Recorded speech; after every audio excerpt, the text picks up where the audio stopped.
It is springtime in South Yunnan, China, and the horsemen arrive from far and wide on their sturdy mountain ponies.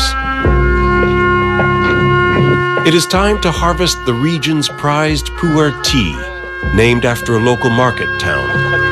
The tender leaves must be processed and then transported to far distant markets in Tibet, India, Nepal, and Pakistan along the ancient Tea Road. It is the annual pattern of life that has been repeated for countless centuries.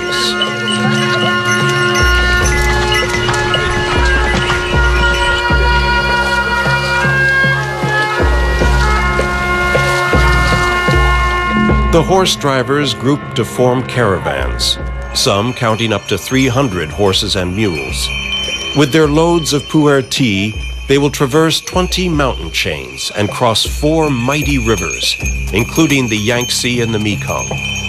Such was the scale of this road traffic in the past that their tracks are beaten deep into the rocks.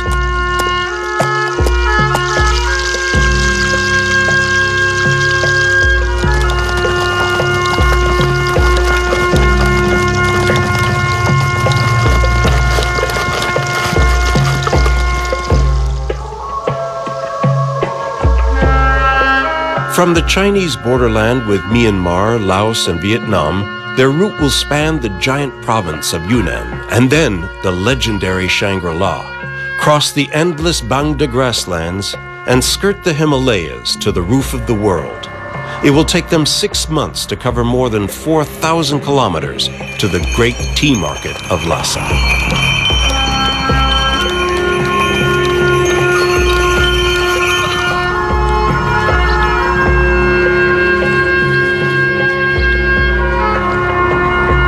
But before the first leg of their journey, the tea must be collected from local growers. The caravans are long-distance haulage companies.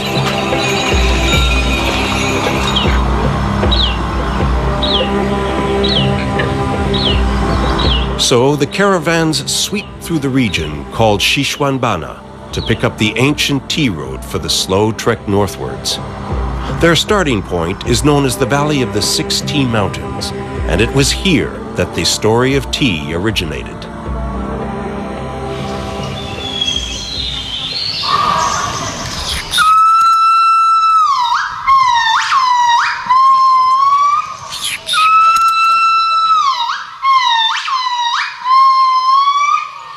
The mountains provided perfect conditions for the development of the tall Camellia sinensis tea tree. In more recent centuries, colonizing nations like the British stole tea cuttings from this region and began a competitive tea industry in India and Ceylon. But the drink that became the most consumed in the world, after water, had its origins here. The existence of the wild species of tea tree can be traced back over millions of years. During this long historical process, the species we know as broad-leaved tea trees evolved and developed. Much later, when we began producing what we now call Pu-erh tea, we benefited from the fact the leaves contained great amounts of polyphenols and other nutrients, which give the Pu-erh tea the top quality for which it's known.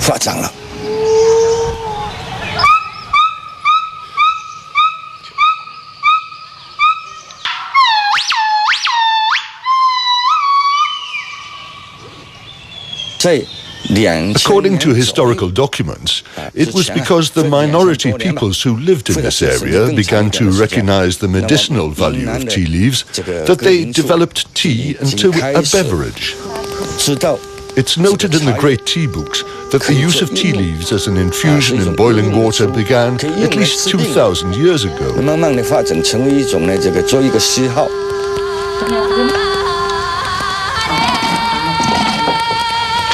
For the tribes of the region, tea became a supplement to the diet. Gradually, word of the benefits of tea spread outwards to Tibet, where there are few vegetables and fruits, and the nomadic peoples ate mainly highly fatty yak meat. The tea provided vitamins and helped balance the diet by breaking up the fats. A huge market opened up.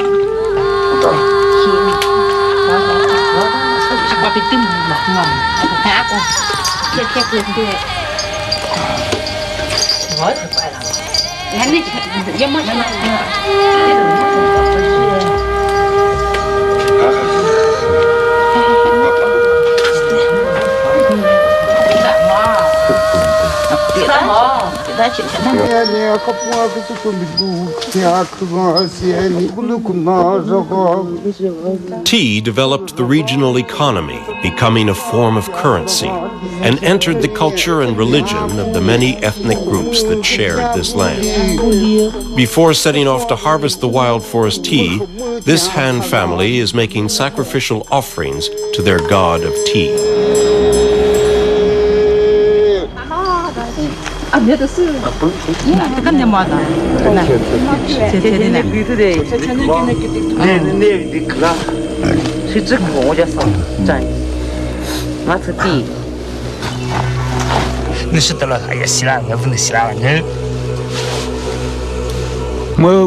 We discovered this tree by chance a few years ago while we were out hunting in the deep forest. It's been recognized as the king of tea, and we carry out this ceremony to ask the god for a good harvest.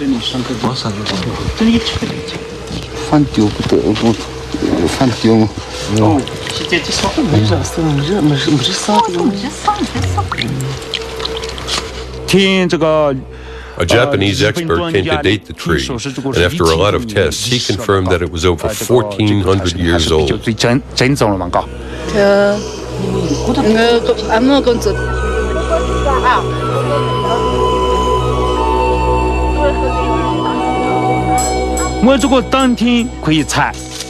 We have many rules relating to the tea picking. If you search hard for a tea tree, you'll never find it. It has to be discovered by accident. By the tree's decision, not yours. If you look for it, it will move away from you. If you take too many leaves, the tree will disappear. But if you have the right intentions, the tree will shrink down to make it easier for you to climb. And once you finish, you must not look back over your shoulder to place the tree so you can find it in the future. If you look back, the tree will have disappeared.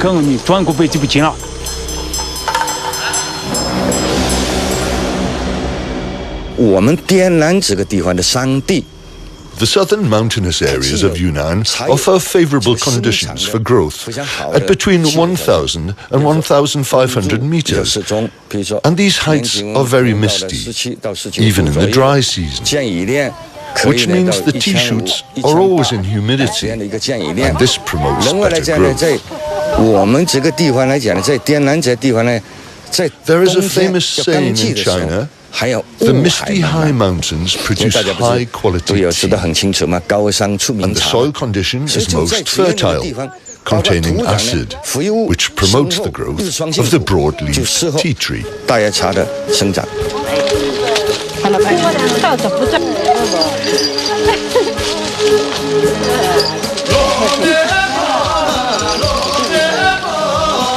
Wild, broad-leaved forest tea is prized by tea gourmets worldwide. Its price rises with its age, just like a collectible wine. Cultivated Pu-erh tea was developed from the wild form, and here on the slopes above the village of Bangja, the Han women are already in mid-harvest. Just the youngest, juiciest shoots are picked. The springtime is exceptionally sunny, and the tea bushes have a long growth period. After picking, the buds have time to regrow.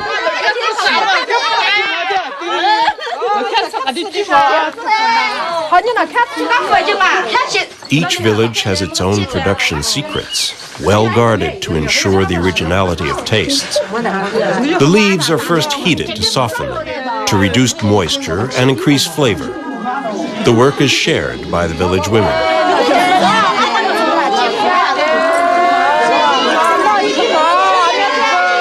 The leaves are rolled under just the right pressure. This breaks down the cell structure and leads to better fermentation. The villagers here haven't departed from their customs for centuries. The women make and wear their traditional tribal dress. The old still pass on their tea secrets to the young. The working day ends at sunset. And what else? A nice cup of tea for the team. For them, a green tea, still young and undeveloped. The tea which will be loaded onto the caravans will ferment on horseback and pick up all the scents and flavors of the forest, the mountains, and the grasslands along the route. Eventually, it will be sold, like wine, as a grand reserve. But for the women of Bangja, it's just a welcome cup of tea.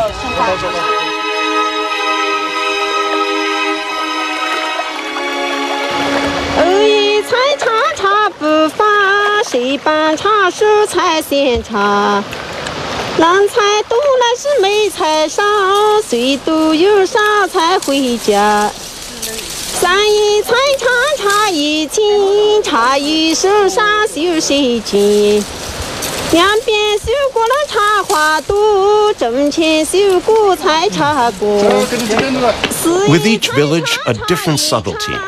Here, the tea has been dried in the sun. This is a family business, and every last sister, cousin, and aunt is involved. As for the men, they have a very special role to play. They are the tea pressers. The tea producing place and the point of destination for their customers were always, and are still, very far apart. For example, the tea had to be transported from Yunnan to Peking, or from Yunnan to Tibet, which was a staging post for international delivery to India, even as far as France. In all of these areas, people ate a lot of meat, so they need to drink tea to get rid of excess fat in the body. So the haulage distance by horse was very far, but the market demand was very large. Packing loose tea wasn't very efficient. It wasn't effective for the style of transport. So, because of the market demand and the transport demand, the local people invented the special method of compressing the teas into cakes of different shapes and sizes. This pressing technique came about as part of the development of the entire Pu-erh tea culture. Even on horseback, the process of producing a quality tea hasn't yet finished. On horseback, the compressed tea maintained a relatively constant temperature and underwent a natural and continuous fermentation. So Pu-erh tea is like wine, and the longer you store it, the better the taste becomes.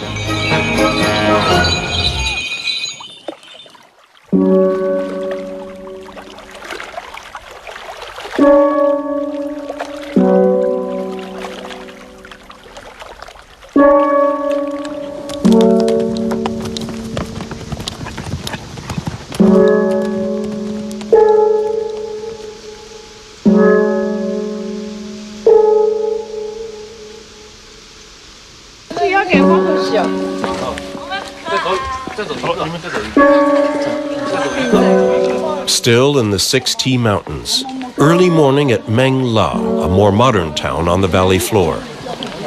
Tea production created this town. With the passing caravans and easier movement from place to place, peoples and cultures and religions began to intermingle.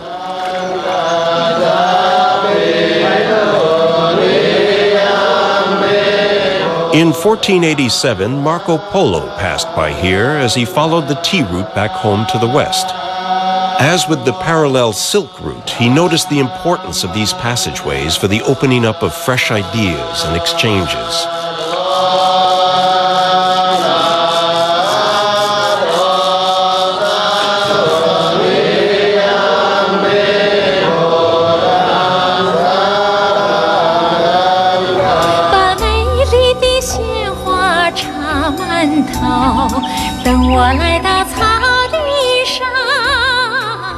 At Meng La, methods of tea production have been modernized. The tea is of the cultivated variety. Spread across dozens of acres, it doesn't have to be sought out tree by tree in the forest. What matters is the speeding up of the time-honored process without destroying the sought-after characteristics of Pu-erh tea.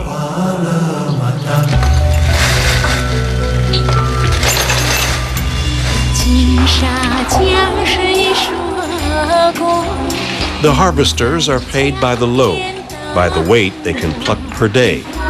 They're not family groups now, but freelancers. Every ounce counts, for the company and for the employee. And the intake is carefully noted to go down on the pay slip.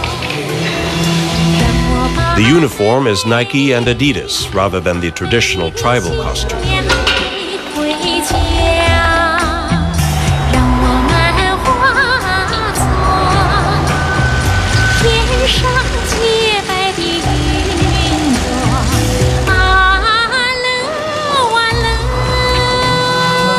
The tea fermentation takes place in warehouses and not on horseback. 14 days in this factory equals 100 days on a pack horse.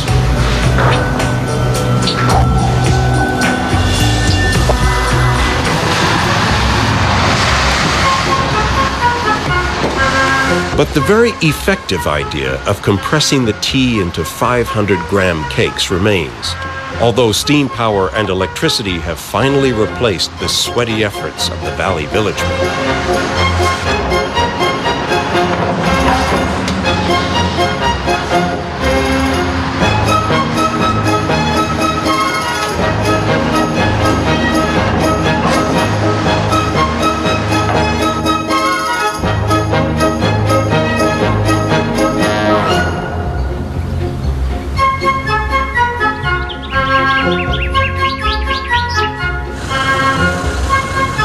The tea harvest is the time of the year for marriages. They are celebrated as they have been for 1,000 years. At midday, Wai will put aside his axe, change his shirt, and welcome his guests. Ying is already preparing for the big moment. The couple are of the Bulang people, which first planted tea in this land. The guests arrive, bearing gifts.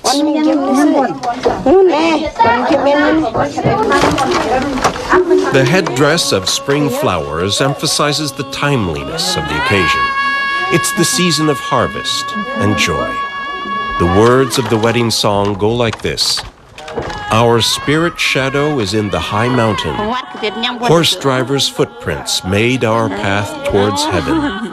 My spiritual Shangri-La. A giant pot of Pu-erh tea is coming to the boil. Tea will be at the heart of the feast. It will also be at the heart of the religious ceremony. The presents are on display. A bowl of tea takes precedence over gifts of money.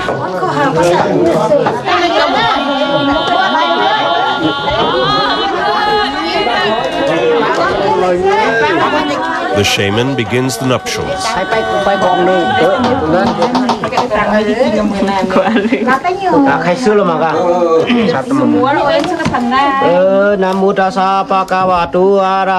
This local sorcerer reads from the classic tea book, the Meng Beng, using the words of the tea god.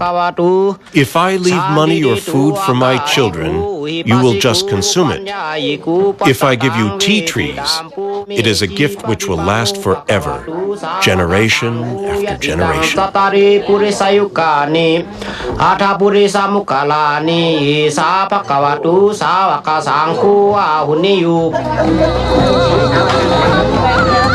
The couple's family tie bonding threads which say, with this knot, you will live happily together for 100 years.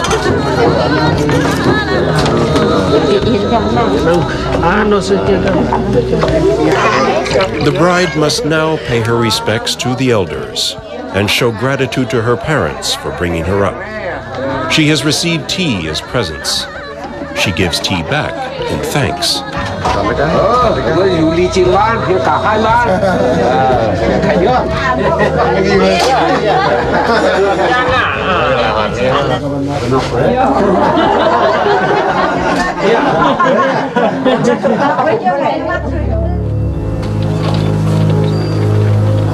It is time to depart along the ancient tea road. The horses are feeding to store up strength. The caravans are charged with Pu-erh tea and ready to go. Not in the numbers they were in the Golden Age 4 centuries ago, but the words of the old caravanners help us understand what an epic journey it remains. One day before the horse caravan's departure, it's so far to walk, and with the toughest geographical conditions, the caravan leaders would make sure their horses were fed well. They would give them good grazing and would even make a special soup of yak butter and brown sugar for them. They would fasten their heads into this and force feed them, so the horses stored up nutrients and thereby the energy for such a long journey. This was the preparation before departure. Both caravan leaders and ordinary horse drivers loved their horses so much. Sometimes they would deprive themselves and save the best food and the best butter for their horses.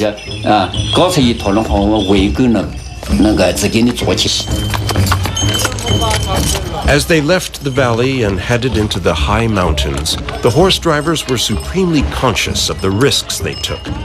On these narrow pathways, it was vital to avoid another caravan on its way back down. No room for the two to pass without tumbling into the void. We'd employ a fortune teller to tell us the most auspicious moment to set off, and if he had doubts, we'd wait for his go-ahead. Then we'd have a scout ranging ahead of our caravan on the lookout for other caravans coming our way. In this way, we'd have a warning and could find a place where we could step to one side and wait. If we didn't do that, it would end up in a fight. There was not a single horseman who has not lost a friend or a brother on these passes. Danger was all around.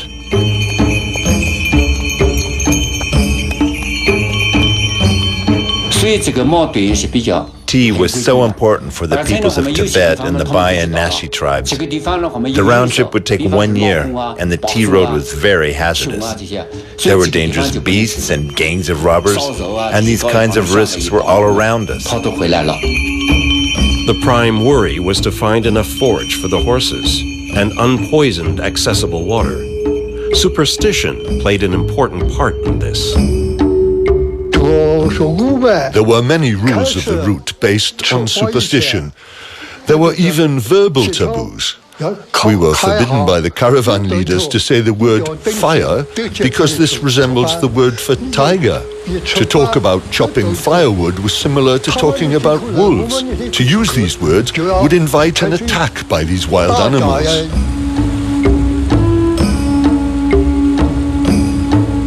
From time to time, the caravans needed respite, recuperation, and a little pleasure. To this day, the towns of Lijiang and Shaxi are renowned for their welcome to caravanners. The ancient city of Lijiang still contains many vestiges which reflect the golden age of the ancient tea road. It was extremely prosperous, with over 1,200 shops in the marketplaces. Sometimes, when business was good and the caravans were enormous, the first horse arrived in the market square and the last horse in the caravan was still 8 kilometers away in the mountains overlooking the city.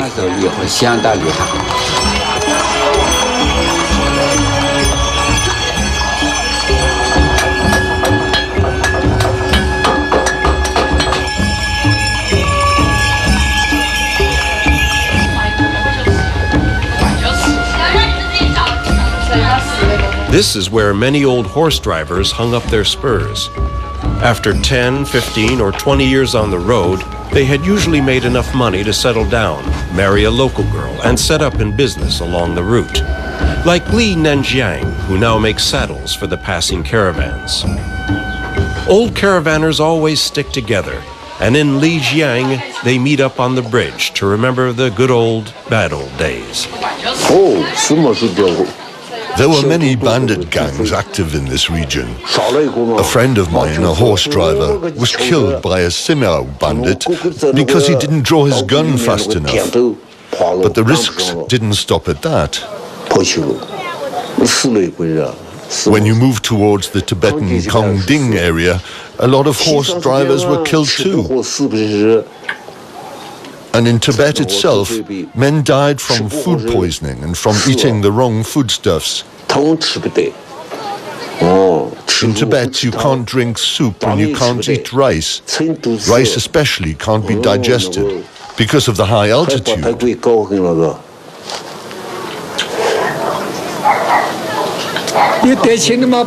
There were only 3 families in this area which controlled all the caravans, and they traveled out together and back together because there were so many bandits on the road.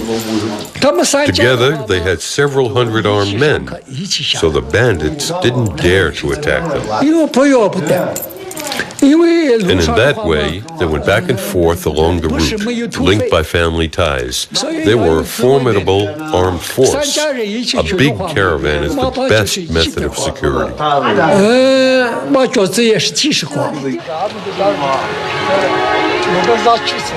They talk of their hardships with a strange fondness. A year of their lives lost with every trip to and from Lhasa.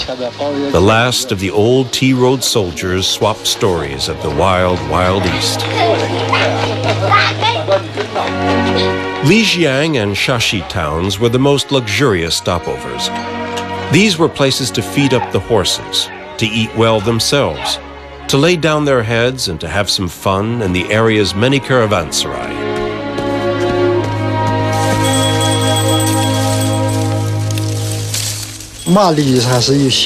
Normally, the caravans couldn't cover much of the route in a single day. They could only make, something like 30 kilometers a day.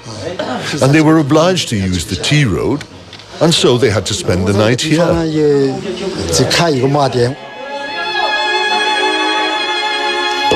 It was difficult to deal with the feeding and tending of up to 1,000 horses and maybe 300 men per night.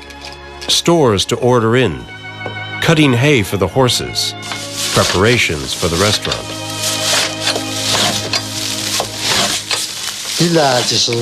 Looking back on it, what impresses me most is that they all arrived at the end of the day, so suddenly we were inundated. Preparing the meals, finding more and more hay for the horses and cutting it up, there was just so much work to do. Life was not very easy. This is the only large caravanserai that still exists on the ancient Tea Road. Now it's a protected site, and it's become a classy local restaurant. My grandfather was a horse driver. He turned his knowledge as a roadman into a new direction. He knew what the caravanners needed, and he used his knowledge to build this caravanserai in the traditional style.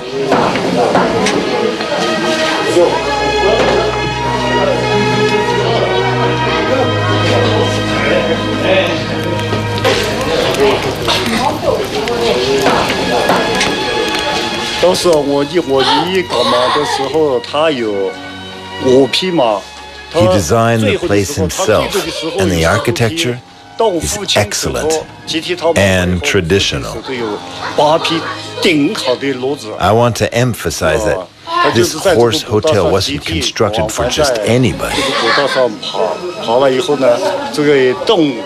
It was for the rich caravanners, and my grandfather built it for them with the greatest care to give them the sense of luxury that they really wanted.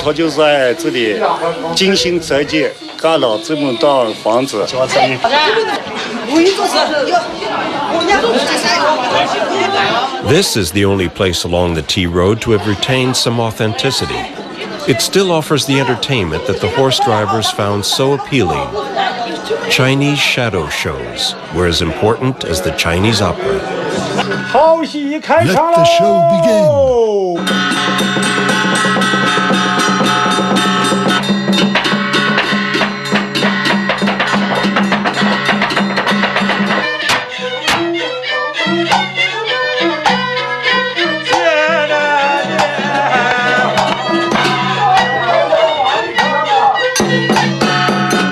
This show is provided by the Shashi villagemen who have hung on to their old skills. They act out the shadow play with passion and present the heroic stories which unfolded along the ancient Tea Road.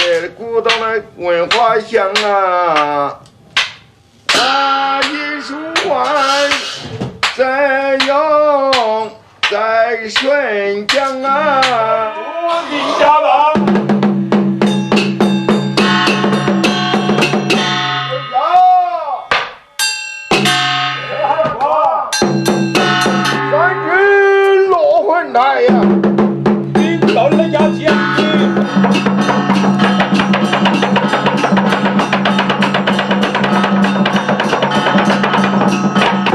This particular tale depicts a village defense force beating off an attack by bandit invaders.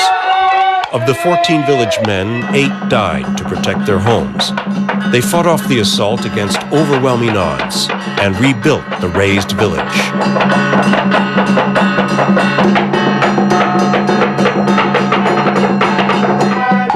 The end. Tomorrow, another day, another show. The stories of the Tea Road are alive thanks to the skills of the shadow players. And alive still are the memories of this last proprietor of a living caravanserai. A 1,000-year history not quite ended because the shadows of the Tea Road still play on his screen.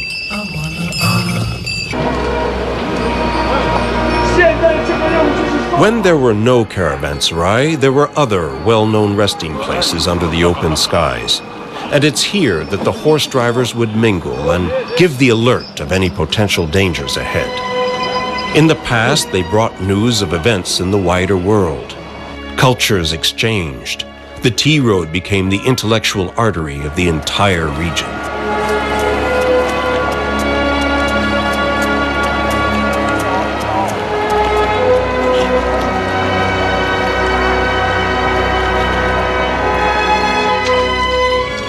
The priority of the route was to find enough grazing and clean water for the tired horses.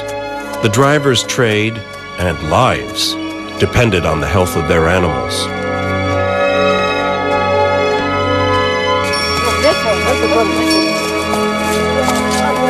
The caravan leaders put their faith in their lead horse. It protected the entire caravan. It knew where and where not to drink in the sometimes poisonous pools. It knew the route, and the other horses followed. So the lead horse had to be looked after like a star athlete.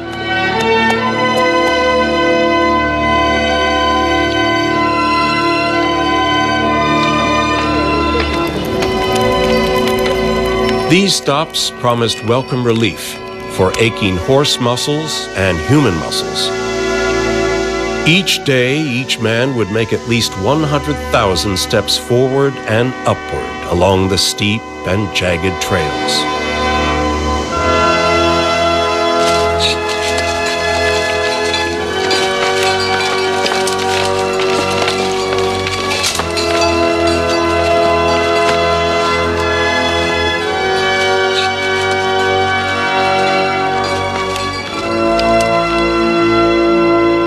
The road descends on Shiping, another major caravan stop. Here, the life of the local farmers begins like any day.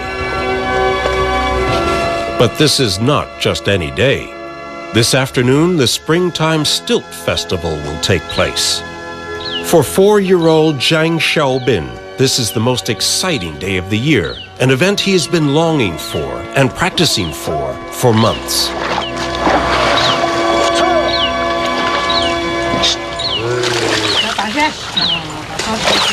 And so there is an impatience and an urgency to get the chores done as quickly as possible.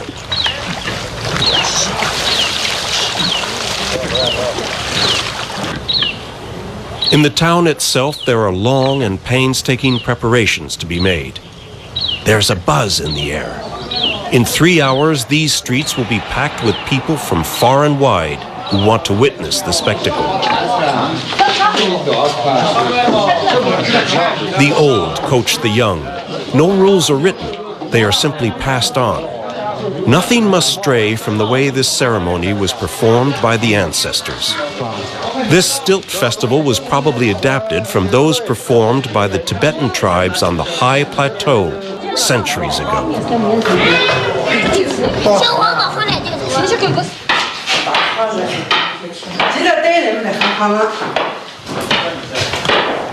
Now, young Xiaobin has been preparing for his debut at the festival for months. He's become proficient on a borrowed pair, and he's all charged up. The problem is his parents haven't dared to discourage him from his passion, so they haven't explained that under festival rules, he's far too young to take part. The women of Shiping are excluded from the event. It's one of those ancient Han tribal rules. But in a display of emancipation, girls from a neighboring Yi village have turned up. They want to entertain the gods, like everyone else.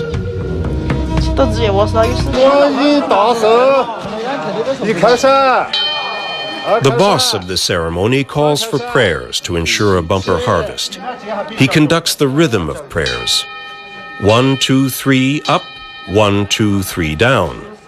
All the players must follow the rituals precisely and promise their devotion to Guang Kong, the god of the martial arts, a brave warrior in the Three Kingdoms period who became a hero throughout China.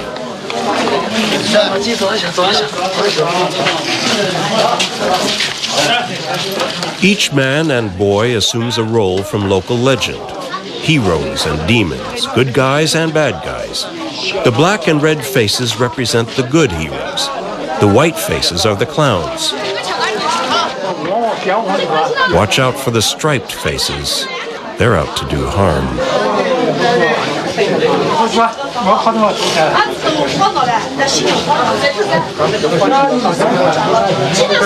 So far, so good. Xiao Bin has got as far as the makeup lady. No longer a tear in sight. Game, set, and match, as long as he stays out of sight of the festival boss.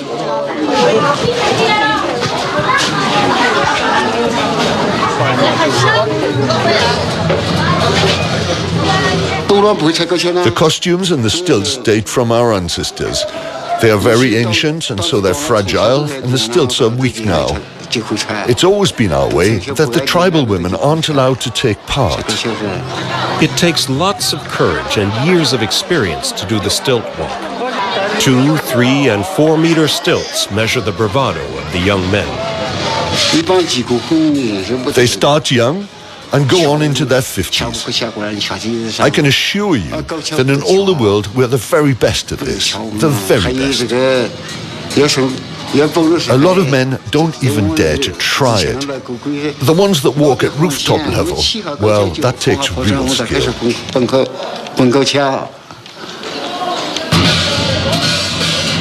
Finally, after all the hours of dressing, makeup, and prayer, the parade gets underway.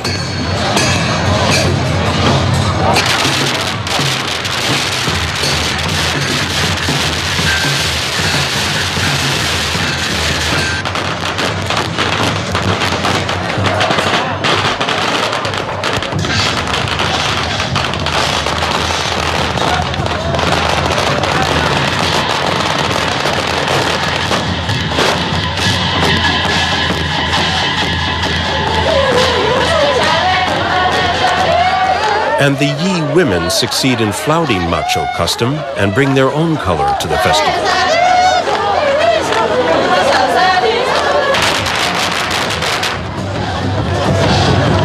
The local spring festival coincides with the Chinese New Year, so there is the traditional Chinese dragon dance and firecrackers in the street. The roof-toppers steal the show. Because of the weight of their long stilts, it is a magnificent athletic achievement. Xiao Bin has made it. He's alongside, well, a little behind his heroes. But after all, he's only 4, and size is relative.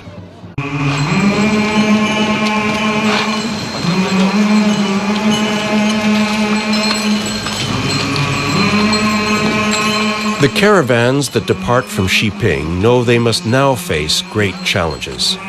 There are still 2,500 kilometers to go if they are to reach Lhasa, and there are still snowstorms on the approaches to the high Tibetan plateau. Food and good water will be scarce. Man and horse can die by slaking their thirst with snow.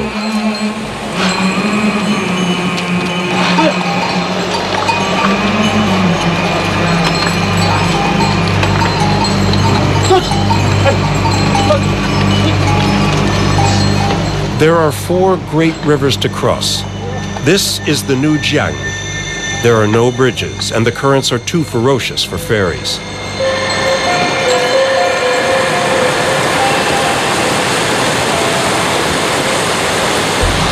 The only solution is this cable slide.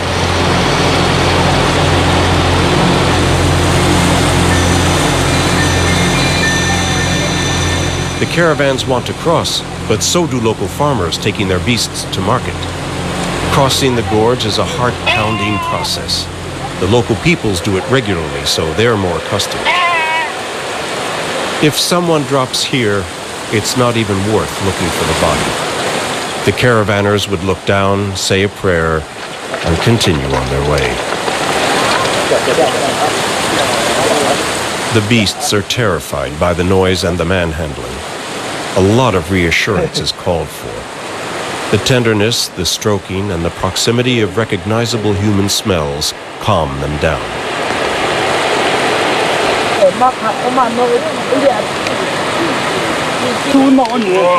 In the past, there were many female caravan leaders.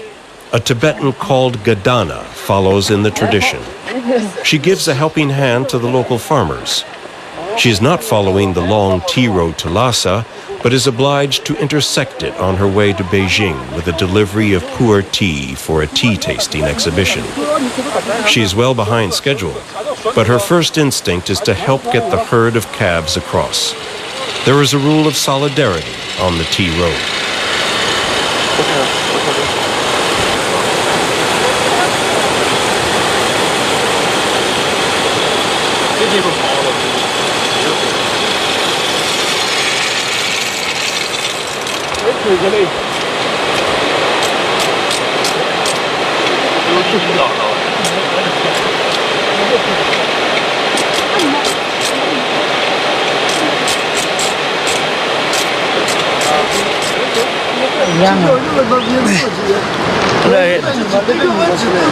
Be careful there. Don't frighten him. Tie it even tighter in the middle there. Gadana has spent most of her life on the road. She adores her animals and has had an appalling journey so far, with every possible difficulty to surmount. We've had 10 days of non-stop rain, and there have been landslides on the road. I have a sick horse and my leg hurts. We've used side tracks which haven't been used for years. There were 3 dangerous landslides, but we got around them. We spent the night in caves. The horses were outside with no food, so they've eaten bad things on the roadside. That's why one's ill. I think it ate a female disposable. The only remedy for that is to put a hair from Gadana's private parts in the horse's drink. They're in pathetic condition. They've walked all day with empty bellies. Yes, we've had many difficulties, but we'll sort them out and carry on until we finish this caravan mission. The first thing we have to do is care for the horses. Gadana's lead horse, the most important, is the first to cross. She has put pebbles in its ears to cut out the sound of the fast water.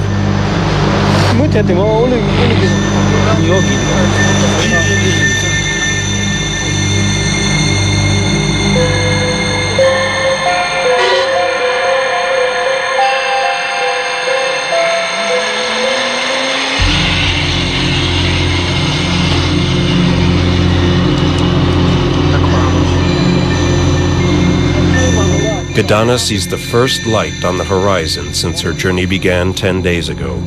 There is a town on the other side where she and her horse captain Lao Yu can hopefully find help.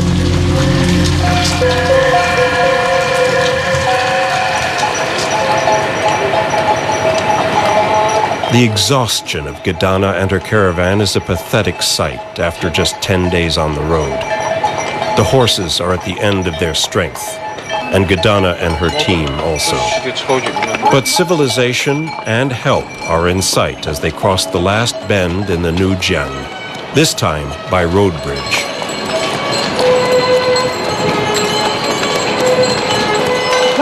There is a caravanserai here where the horses can be stabled up, the weight lifted from their backs. Another day of extreme conditions, and the horses would have just collapsed on the roadside. Finally, some forage, but it's not the best. Bamboo cuttings instead of green grass or cut hay. But it will get them through. Gadana makes sure they feed before she turns to her own needs. Finally, a warm place and a cup of tea out of the wind and rain in the shelter of a caravanserai. Gadana, more confident now that her horses are feeding and resting. But there is planning to be done so that they can be back on the road tomorrow.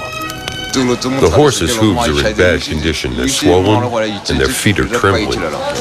If we can find horseshoes, everything will be okay for the little horses, my little darlings.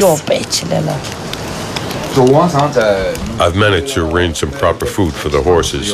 Normally they'd find grass themselves and eat on the side of the road, but not this time. I was really worried they wouldn't make it, that they hadn't the strength to carry on, and they'd die on the side of the road.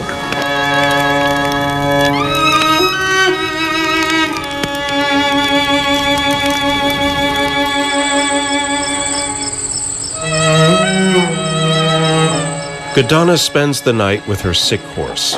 She has applied the traditional remedy of a pepper inhalation mixed with her pubic hair.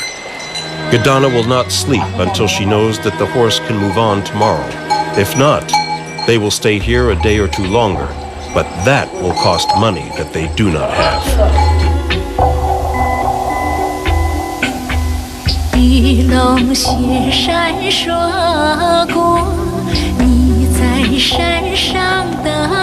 Just after dawn, the rain has finally stopped, but it is cold and misty and damp. A trip into town is called for to seek out horseshoes, 17 pairs of horseshoes. But there is a good chance. Gadana knows a shop which has provided her with emergency supplies in the past. How much for a pair? 4 yuan. I'll give you 3.5. I'm a regular customer. I need 17 pairs.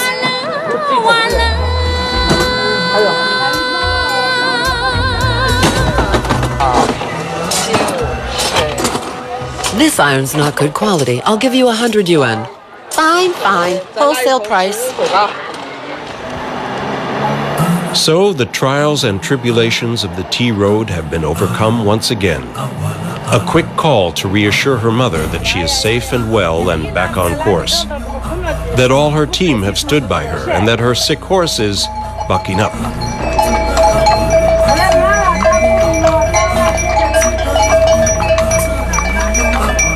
Gadana will pass from here to softer lands on her long route to Beijing and will deliver her cargo of Pu-erh tea to the exhibition on time. She will arrive in 4 months.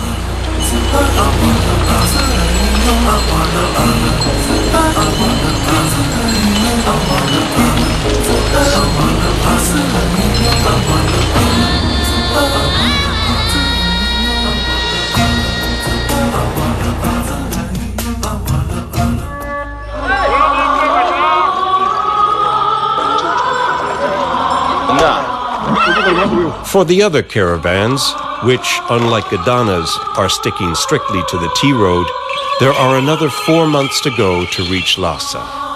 On their next leg, they will leave the heartlands of Yunnan and cross snowy wilderness towards the high ground.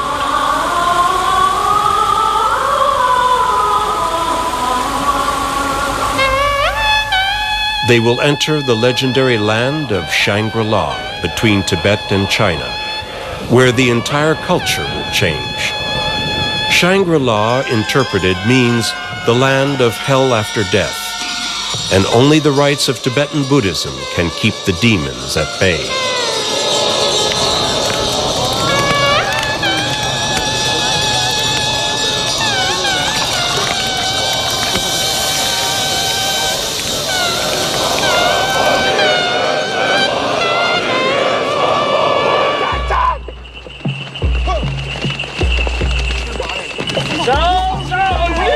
The horsemen came from far and wide to join the caravans and begin their 4,000-kilometer journey along the ancient tea road. They are drawn here, as they've been for centuries, to the primeval forests of Xishuangbanna, where the wild tea tree originated and where the entire worldwide culture of tea drinking began, because the spring harvest is underway. The original tribes of the Valley of the 16 Mountains discovered the medicinal values of tea some 3,000 years ago. From wild broad-leafed tea, the cultivated Pu-erh tea was developed. It is named after a market town in the region. From the starting point at Yiwu, the tea road covers 4,000 kilometers to Lhasa, the great Tibetan tea market. The journey takes 6 months and crosses 20 mountain chains and 4 mighty rivers. The caravans have covered 1,000 kilometers since leaving the borderlands between Yunnan, Laos, and Myanmar, the easy stage, but they have still only achieved an average of 30 kilometers a day. We take up the journey now on the frontiers of the legendary Shangri-La, a land of spirits and demons and ancient occult practices.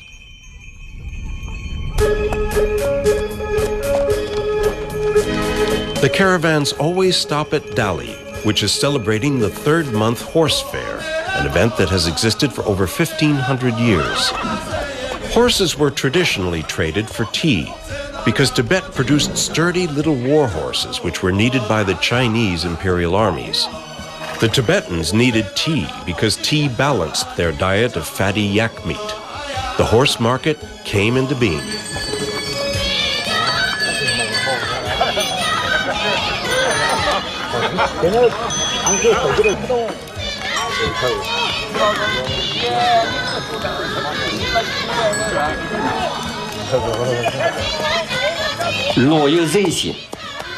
Horses from Lijiang have a high reputation and have had since the olden times.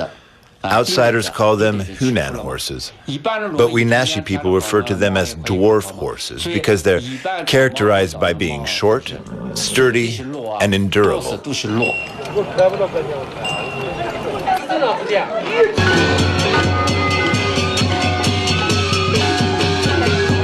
After the market, the annual festival, in which the town honors the courage of the men and horses and launches them on the next 3,000-kilometer leg of their voyage to the snowy north.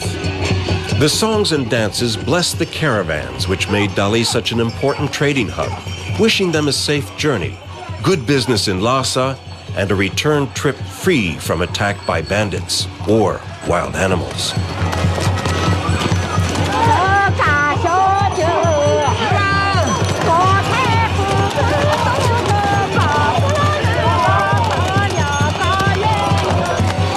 It is the greatest event of the year on the tea road, and the caravanners added to the occasion by dressing themselves in traditional finery.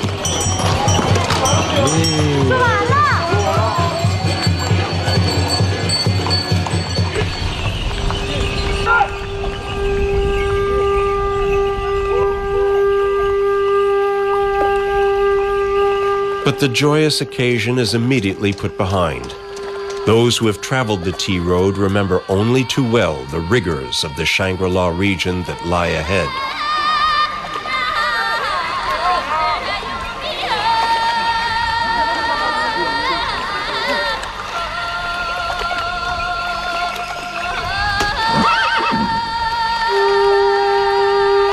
Strange to think that until recently, Shangri-La was just an imaginary world.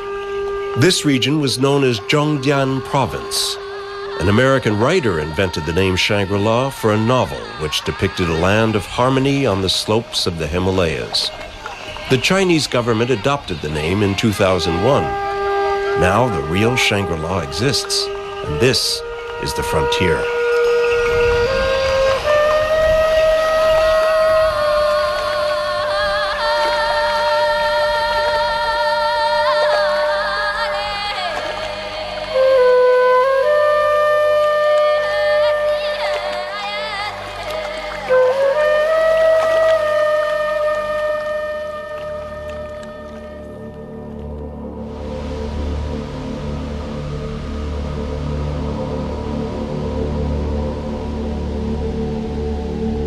Jizu Mountain, its temple famous throughout China and Tibet. The mystical atmosphere of Shangri-La becomes evident from this point on. This is a land where the spirits rule, spirits of good and evil, where every plant, every animal, every rock has a soul which must be respected. Tibetan Buddhism plays the primary role in bringing all into harmony.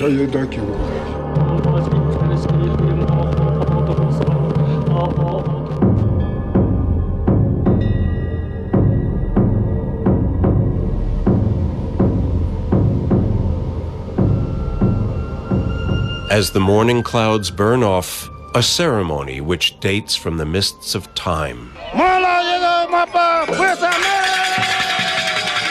The Dongba are sorcerers.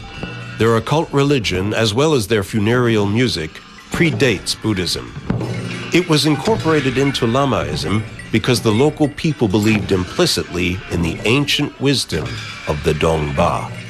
The sorcerers still play an important role in society.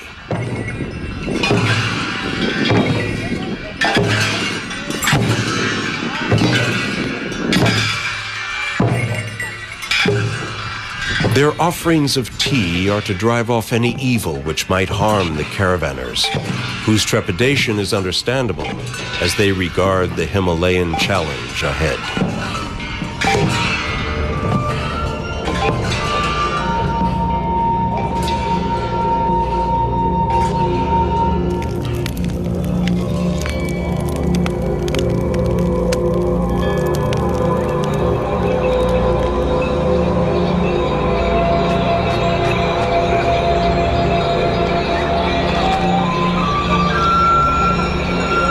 Trudging upwards into the first snow belt, a col to climb, and then a descent into another valley. Par for the course for locals and Tibetans, but not for the horse drivers who had set off from subtropical Yunnan. Sometimes it snowed non-stop for more than a week. We would have no more sampa or cold meat like pork, and we had to wait until the ground dried out before we could set off again. We would have to try and sleep in a tent when it snowed, but we could never get a fire going because the wood would be wet and the wind and snow would extinguish it. So it was so cold. We'd try to rest sitting up all night until the dawn. Those nights seemed so long.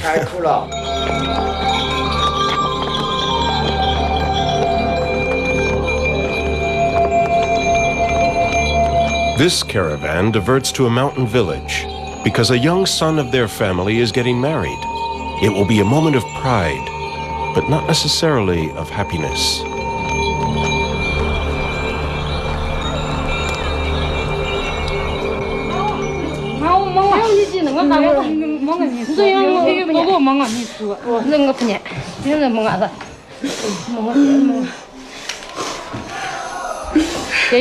This is the groom-to-be. Deming has just turned 16 and is not exactly full of joy. Here, there is no official form of marriage, just pacts, and he is entering into a form of bondage with the richest family in the region. Because his own family can't afford a dowry, and they can't pay for the customary village feast, he will become a lowly worker for his bride's clan.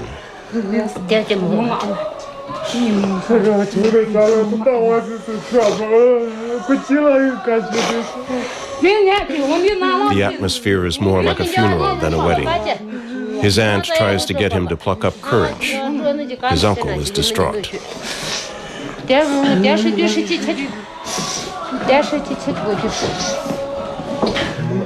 Keeping up a good face, Deming's brothers sing a song of parting, of good wishes, of hope and encouragement as he reaches manhood.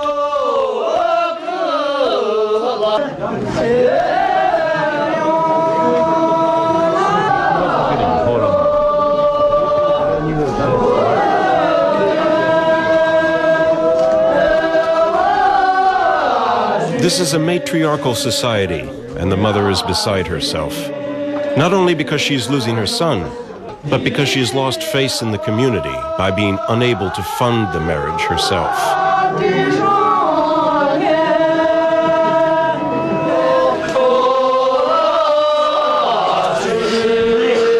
last gesture before leaving his home, to circle around one of the center posts of the house. Normally there are two posts, representing the strength of the mother and the father. To circle them symbolizes family separation.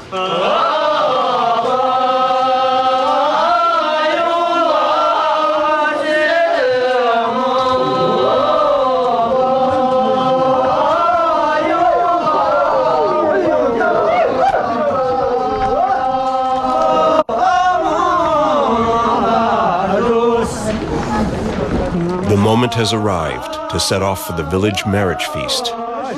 But the mood is still black, like a condemned man being led to the gallows. So, things can only get better. The mother is left behind. She will not participate. It is the matriarch of the bride's family who will lead the proceedings. The boy's brethren have the village in sight. For them, the feast is a relief from the route. And, after all, their cousin is apparently marrying well.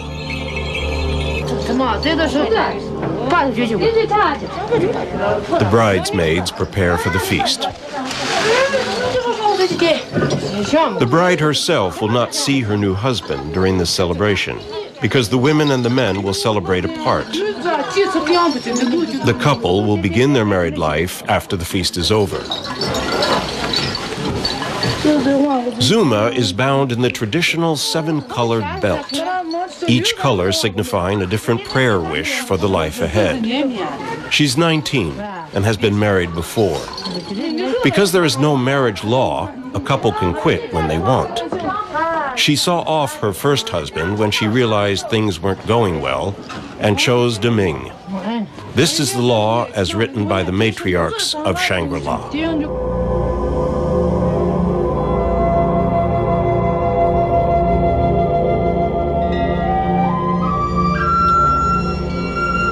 Traditionally, the caravans announce their arrival with a hearty mountain song. They are coming off the mountain into safe territory. The family of the bride are the first to arrive. Then the groom and his brothers. The groom wears a yellow prayer necklace, which symbolizes the Buddhist wheel of life.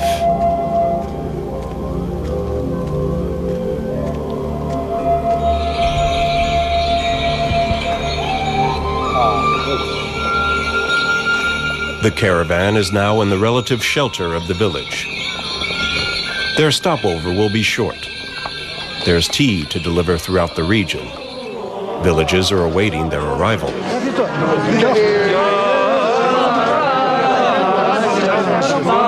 All the people of the village and the surrounding valleys pour in too. The feast is about to start. Rich and poor are invited.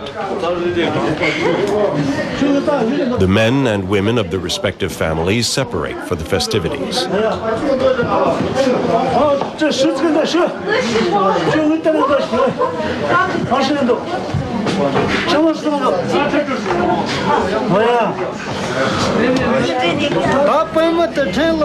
The local shaman quotes from the Buddhist scriptures, wishing the bride and groom the best of lives.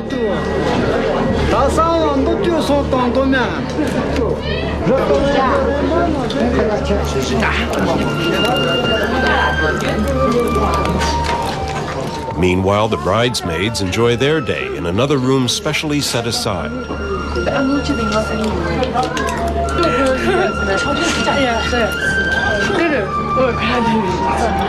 For the locals, it's the event of the year, probably of the decade. After all, the bride is from the most influential family in the area. The groom spends time with the caravaner cousins, and they seem to have cheered him up. After all, he's fortunate to marry so well.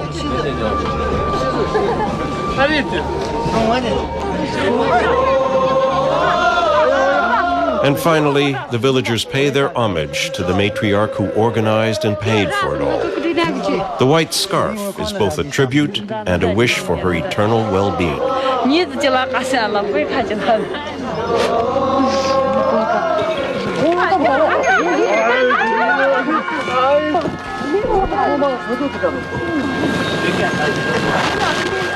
As the light begins to fade, the caravan prepares to leave.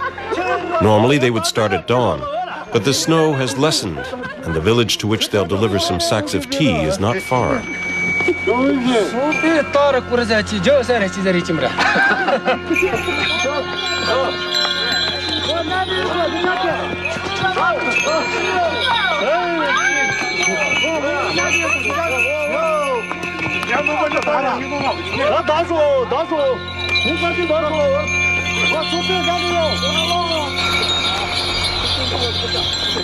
If the snow were really heavy, the drivers would hang on to the tails of their horses.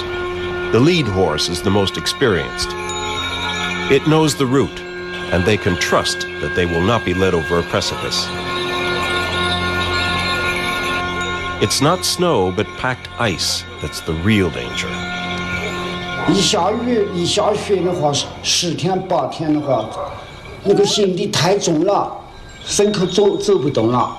I was 22 years old when I started working as a horse driver, so I was pretty strong. But moments like that were still hard to deal with.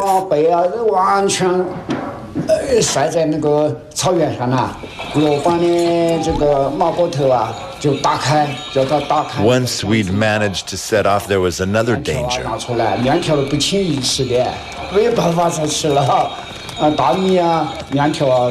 The horses of the caravans before us had compacted the snow underfoot into packed ice.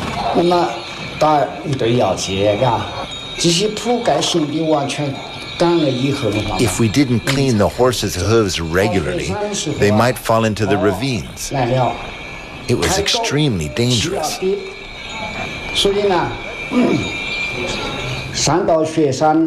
We had to stop very regularly to clean the snow and ice from the horseshoes.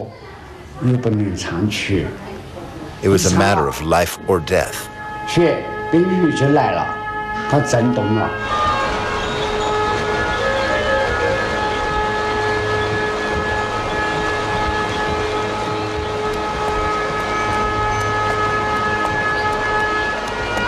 The passing of a caravan is a great event in the isolated villages. The horsemen are exotic characters, men of a wider world. They have traveled extensively and tell tales of the wonders they have seen. In the past, the caravanners of the Tea Road were a lifeline, delivering goods that couldn't be found locally. They brought news from outside and messages from distant families. Today, their role is lesser, but their visit is still appreciated. They have brought tea to replenish the village stocks.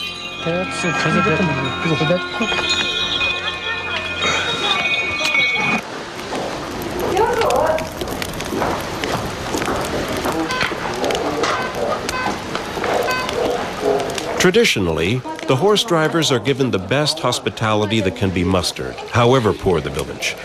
A meal and a bed, and yak butter tea to thaw out their bones. Far better than a night under canvas on a bare mountain.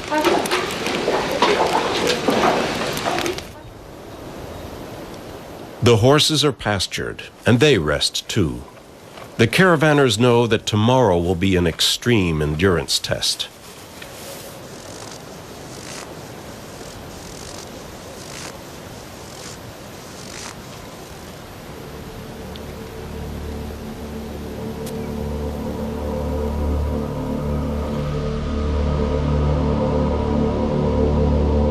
This is as rugged as the going can get.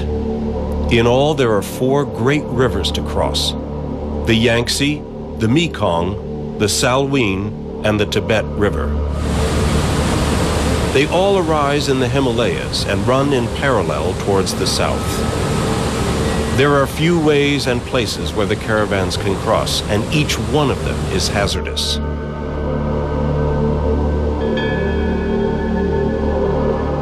This is Benzilang Ferry, a town that exists because of the caravans which were obliged to cross the Yangtze River at this bend.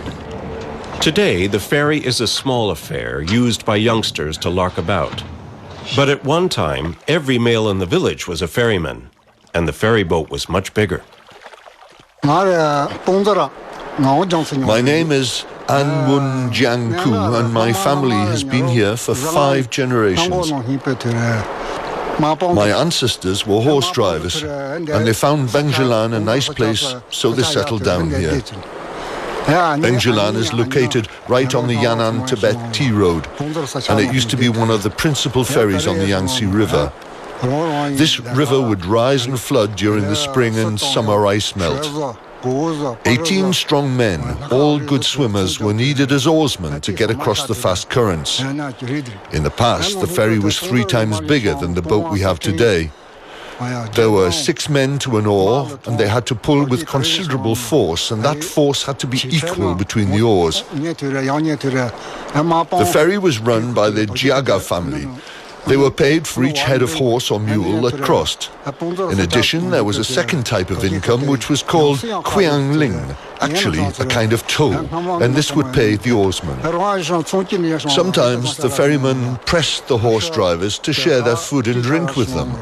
Otherwise, they wouldn't do their job properly.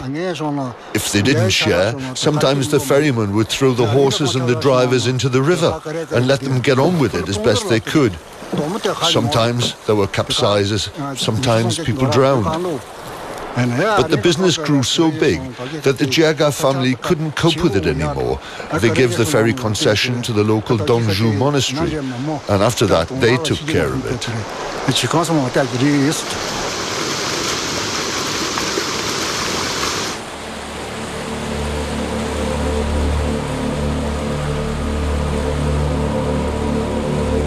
Not just 1, but 4 rivers to cross. It could take days to find a crossing place, and often these riverside tracks would be shrouded by fogs or blizzards. The pitiless rule of the road was, if a man and his horse falls during a snowstorm or a fog, don't risk the others by trying to search for him. Continue the march forward. If there are no ferry crossings, the best bet is to find a bridge or a pulley cable where the horses can be chute across. But these are few and far between. Once this river crossing was made by a series of cable slides made from interwoven bamboo. During the busy season of horse caravans, over 1,000 horses would slide across the cable each day, and they wouldn't get anything to eat as they queued up to cross over. At its peak, there were 6 families that ran the 6 different cable operations, and 1 person from each family would slide across at a time to accompany the horse. So 6 people were sliding back and forth at any one time. Then Mr. Wang, a businessman, decided to help us build an iron chain bridge here. It was made from 12 iron chains, 4 chains to support the upper part, 8 chains to support the bottom part, and the bottom part was covered by wooden planks. The iron chain had to be brought in by Mr. Wang from far away by sedan chair. The bridge turned out to be a good idea for the caravans. Safe and efficient, but because of it, all the people who worked the cable slides like me were out of a job.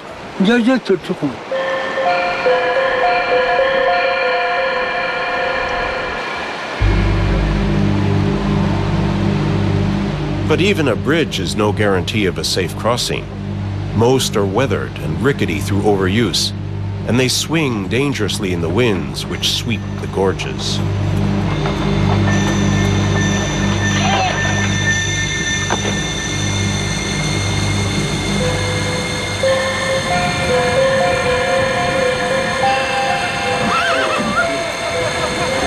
This time the horse has a chance if it has the stamina and if it can shed its load.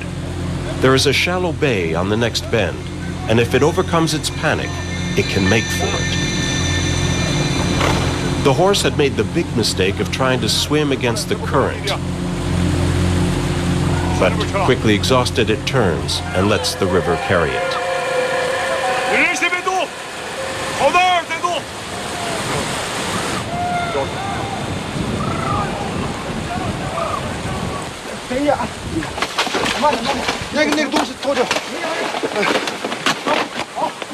So this time the story ends happily, although the caravan leader has lost many expensive kilos of tea.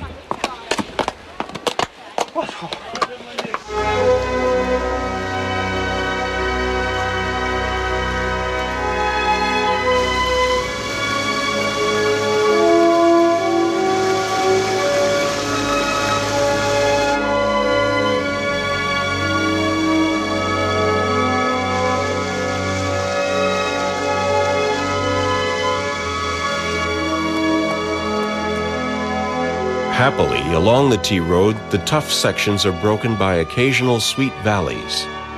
There, the horses can rest and graze to their heart's content.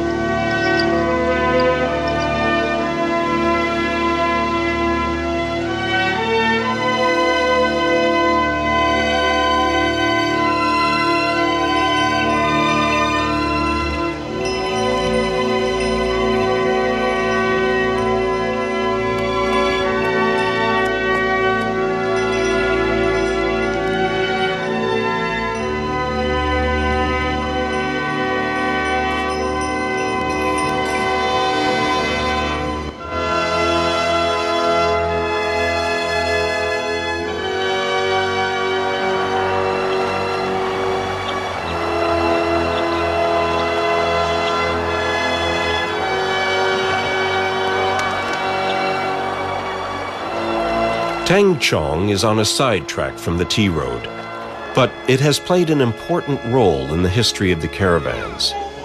This was a village of women. Only boys and old men were to be found there, because all the able-bodied men were off on the road for months or years, and often they didn't come back at all. They were either casualties of accidents or sickness, or simply found new lives elsewhere.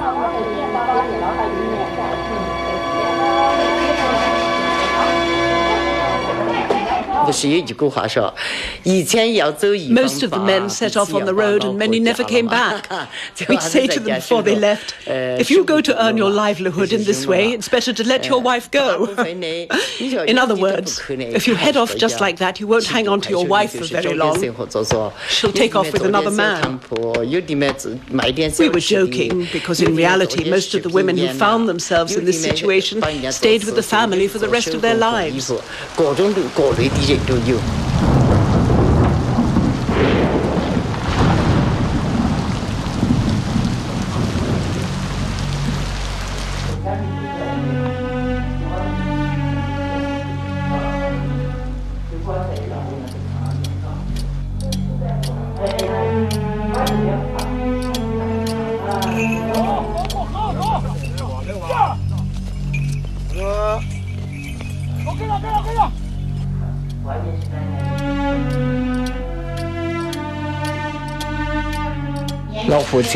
I was young when I married into this village, maybe 19 years old. My baby was born as my husband decided to go off on the road. We had no news for a long time. On my daughter's first birthday, I received a letter informing me that my husband had been killed in an accident. I never got to know the full details.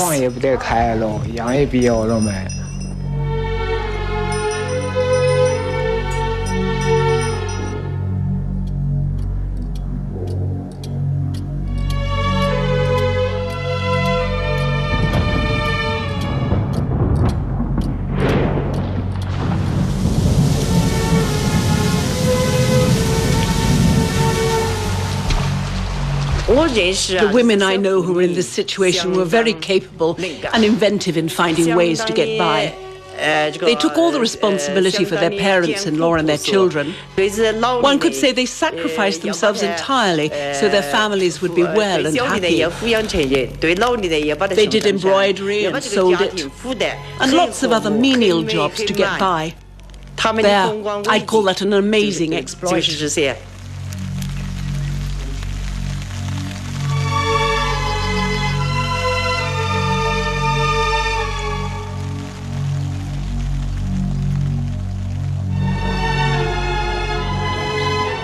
To honor all these women, the families paid for the construction of memorial porticos around the village. The chaste, who waited for their husbands, who looked after their homes alone, and who made this huge sacrifice for their in-laws and their children.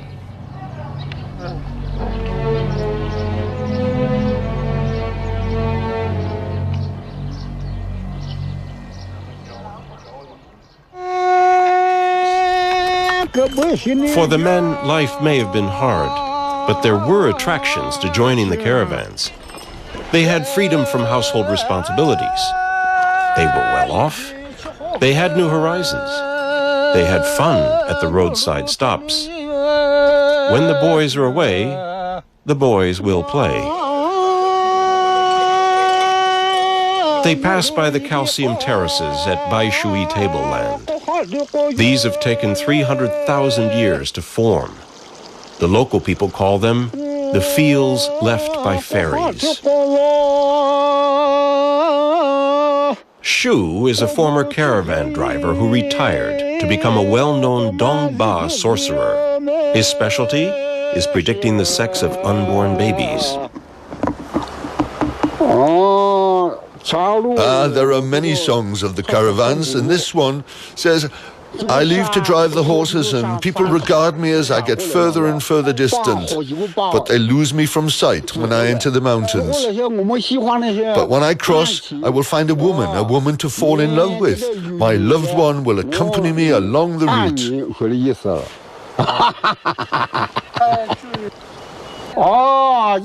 There were some really joyous moments. When you sing, for example, and you're singing with someone face to face. When we arrived in the village, I'd sing a special song in Nashi. Where are the women? And if a woman was interested, she'd indicate this by singing back, and we'd sing together. The men who drive the horses are much sought after by the women. But why do these women love them? Because they're rich. They have silks and clothing to offer to these women. And this is the woman's objective. I had women this way. The women love the men of the road because of their money. And they can give them jewelry. So we all had mistresses. I had lots of mistresses. I knew no other job than horse driving. And when you cross the mountains in the snow, you know how hard it is. But then again, when I count the number of villages I passed through, I reckon I must have had about 32 mistresses. And they all loved me like mad, and I loved them all. They were so numerous, I had a big choice in each place.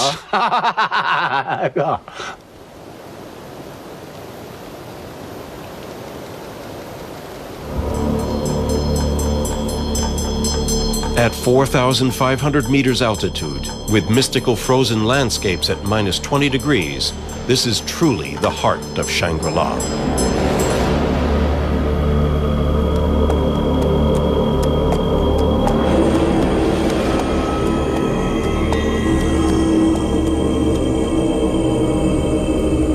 This is Zhongdian, the original name for Shangri-La.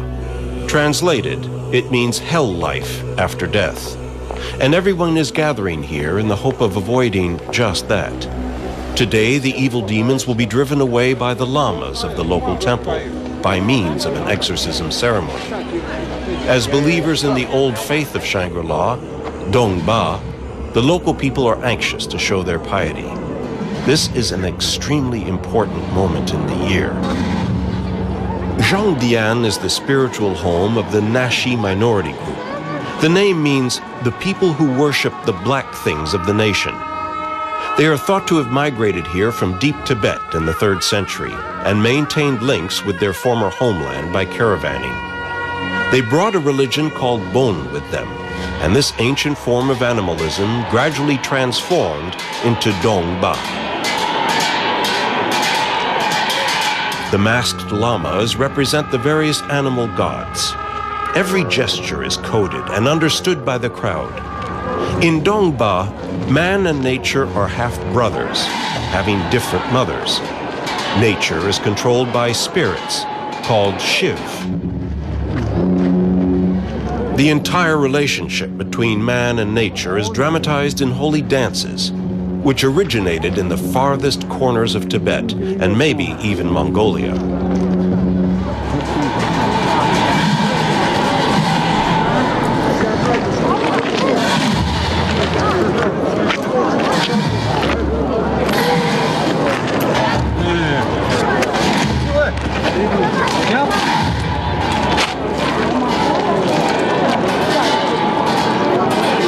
The objective is not only to exorcise the bad gods, but to remind believers that they should be at one with nature.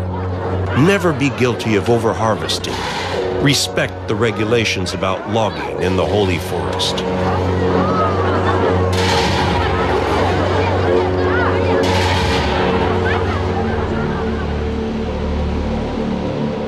So, in the high lands of Shangri-La, past and present exist side by side.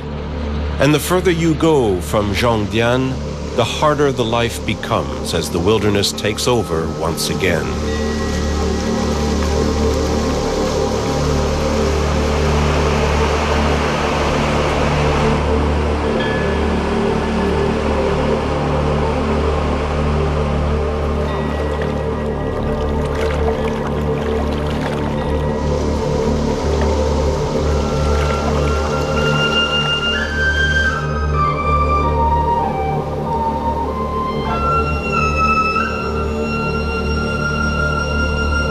The caravans pass by Da Rong, a small town perched on the mountainside.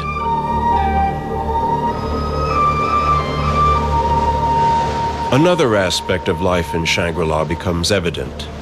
Bigamy and trigamy are practiced here. It is traditional, and for practical reasons, it has the blessings of the Tibetan Buddhism hierarchy.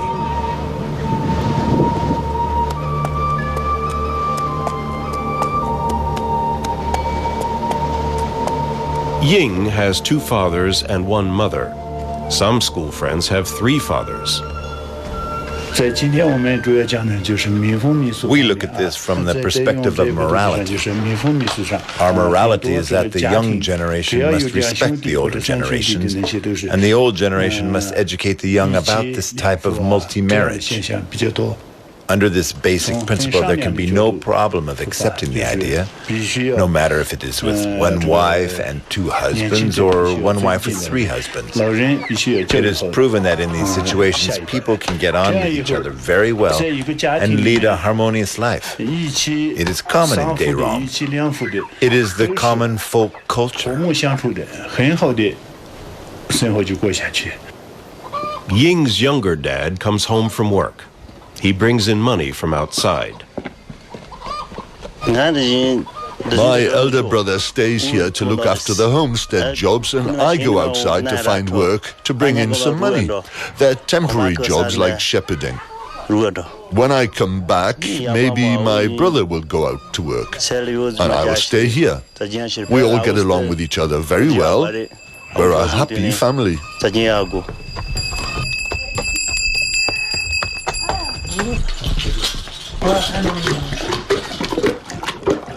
It's tea time, and the shared wife is waiting.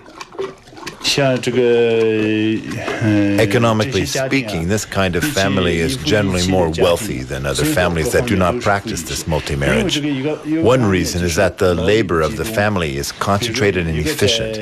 For example, the wife does the household chores at home, one husband does their farming work in their own fields and in their own farmyard, and another husband or 2 husbands go outside to earn money elsewhere. In this way, the general economic productivity is good, and the responsibility for this is shared by them all. So the family is very united. It is the concept of harmony.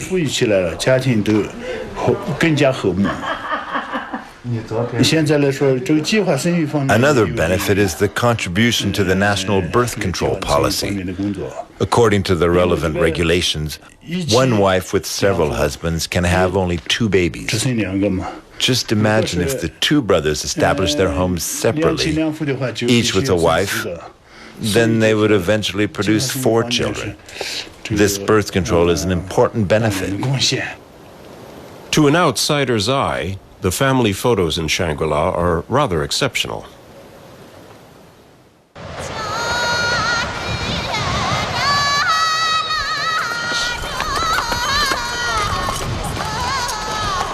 Next stop on the Tea Road will be the salt wells of Yanjing on the Mekong River, here called the Long Kong. It's important because this is the biggest salt production center along the entire route. Both tea and salt are the most prized commodities, and they are exchanged here.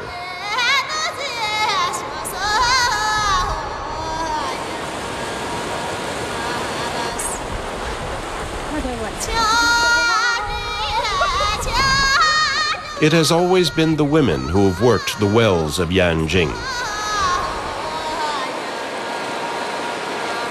The salt exists in the underground water and has to be filtered and dried on the surface. Women have been hauling the water from holes pierced into the mountain for centuries. Each barrelful weighs 15 kilograms, and they do this dozens of times a day.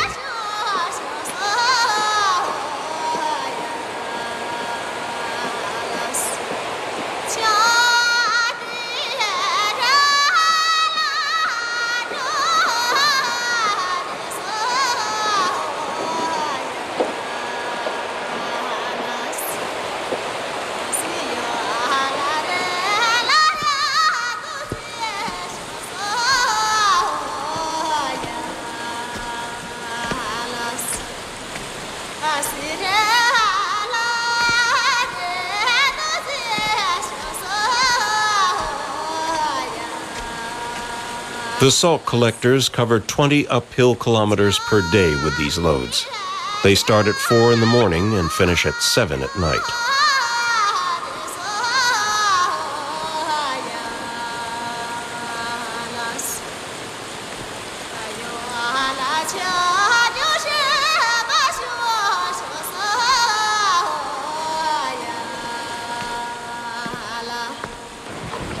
After each climb, they pour the water into the drying pans, return to their well, and begin all over again.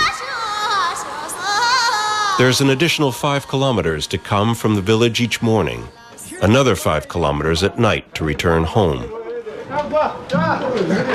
The men of Yanjing, they sell the salt, do the chores, look after the animals, and do whatever building work is necessary in the village.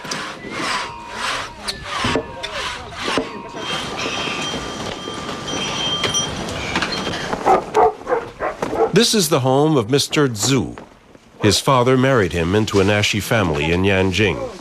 He set up a little homestead and trades in salt.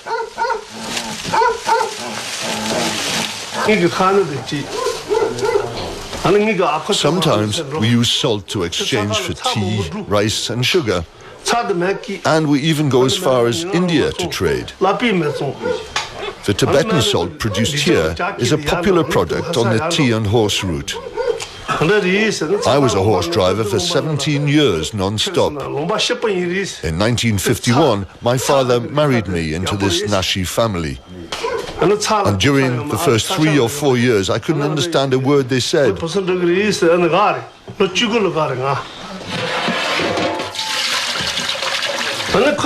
I have 6 children, and it was decided by the family committee that my eldest daughter would remain home as the housekeeper. The second daughter married into a local family. The third daughter became a teacher in the town of Chengdu. My son is the county leader of Gawa Township. And the youngest daughter married a local Nashi family. She works in the wells. It's a family of great unity. We respect each other, respect the elderly, and love the younger generation. We lead a happy life.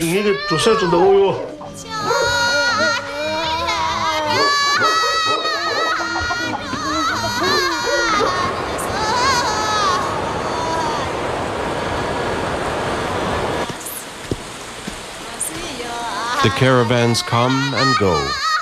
The livelihood of Yanjing still depends on it.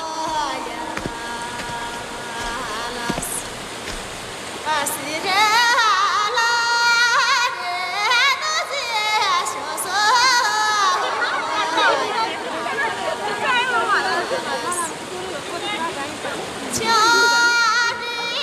But the teams of women haven't yet finished their day. Before making the 5-kilometer trek home, they prepare the drying pans for tomorrow. With the headwaters of the Mekong in the Himalayas as a backdrop, the women dig out earth, compact it, smooth it, making a flat filter where there'll be no runoff and salt wasted.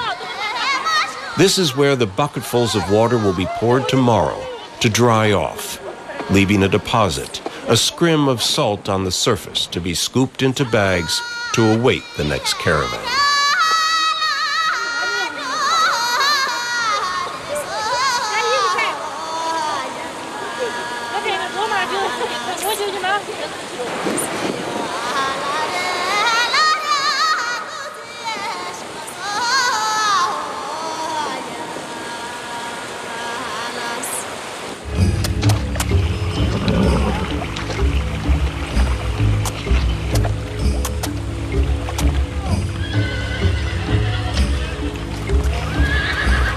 The horses refreshed.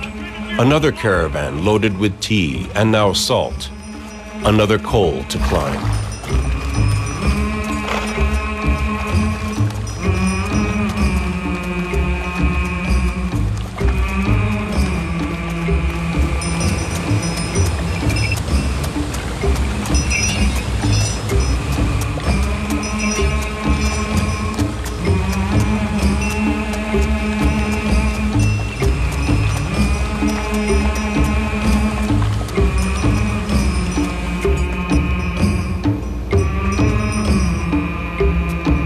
For the men, women, and horses of the Tea Road, the scree slopes are the hardest, because there is no stable base.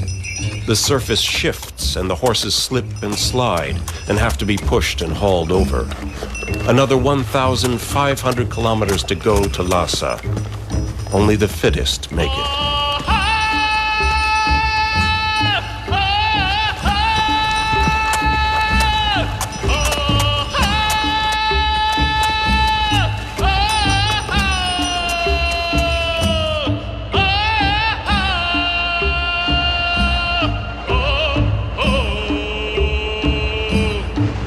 Signs that indicate they have passed from Shangri-La to the hinterlands of Tibet.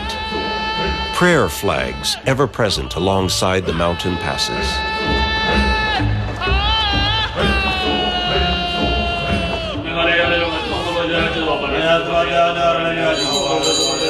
On the next and last leg of their journey, they will plunge deeper into Tibetan culture.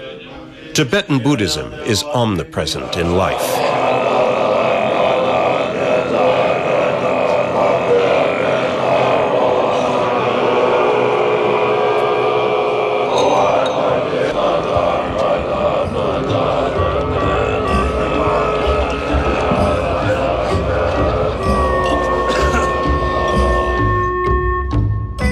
They will pass through the frozen lands at the foot of the Himalayas. They will reach a point of high altitude at the infamous Bangda grasslands, where loaded horses cannot go further. Their cargoes will be transferred to yaks, which, though much slower, are acclimatized to the airless conditions.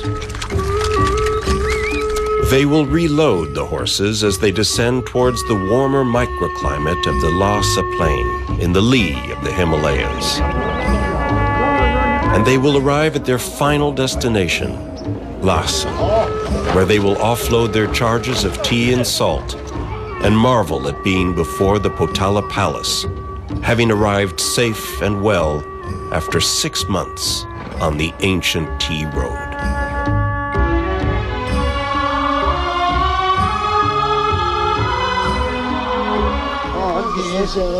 A sacrificial ceremony in Xishuanbana, South Yunnan, launched the spring tea harvest. This was the beginning of our journey along China's ancient tea road. The wild tea tree originated in the valley of the 16 mountains. The idea of infusing the broad leaves in boiling water originated here too, probably around 3,000 years ago. The prized Pu-erh tea, named after a local market town, became the area's economic base. Tea plantations were cultivated. Each village perfected its unique method of production, pressing the tea into dense cakes for easier transportation.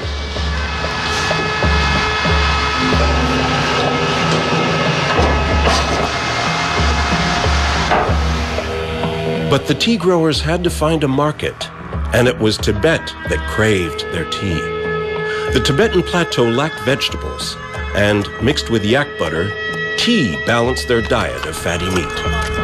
That's how the caravan route called the Tea and Horse Road came into being more than 1,000 years ago.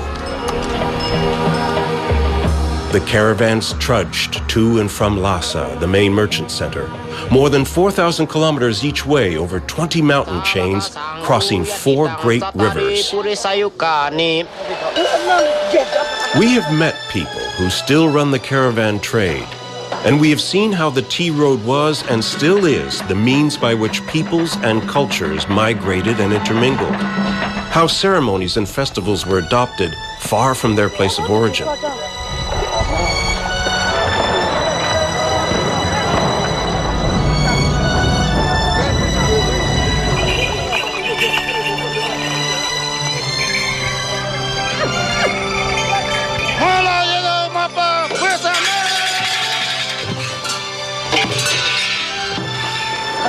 We have climbed narrow and dangerous paths to the salt wells of Yanjing.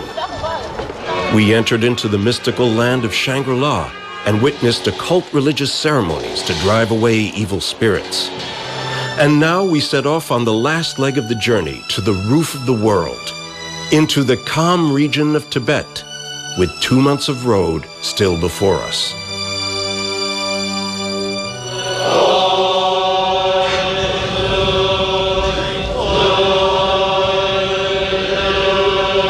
The skirts of the Himalayas, altitude 4,000 meters.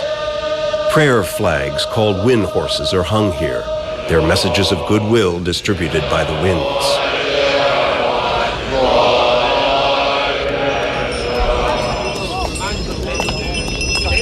The air is thin, and the horses are not able to cover the ground as before.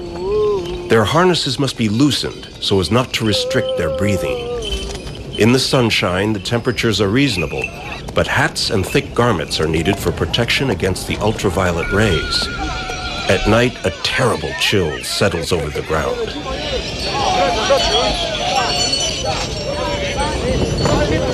Stops must be frequent and long. It is the acclimatized Tibetans who fare best on this last stage. The welfare of the men and horses is the caravan leader's main priority. The caravan leader was responsible for the meals. It was he who fed the ordinary horse drivers. They would find several stones which they'd put around the fire to make a stove. They'd sit around in a circle to eat pre-cooked meals which they'd warmed up. The quantity of food was carefully measured in handfuls by the caravan leader, and he served it equally. He was the last to take food for himself, because on the tea road, the drivers and the leaders took the same risks and considered themselves equals. They say that if a Tibetan misses tea for 2 days, he will become ill. Tibetan butter tea is made from Pu-erh tea, salt, and a knob of yak butter. It heats the body and provides the calories needed for physical effort. But it also helps the digestion of meats and cleans the body of the lactic acids that accumulate at these heights.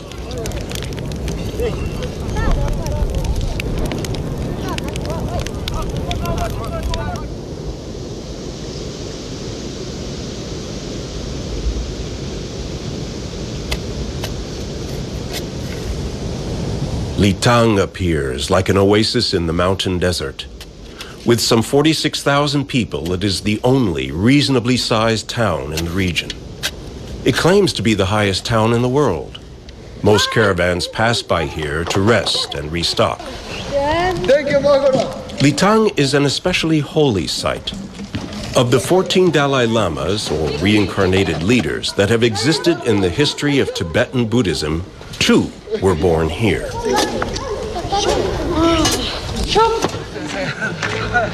A mountain of prayer stones lies alongside the Litang Monastery. Each stone is marked with one of the 6 holy words of Tibetan Buddhism.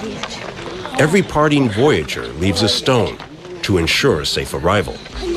With 6 weeks still to go to reach Lhasa, the horse drivers need all the assurance they can get.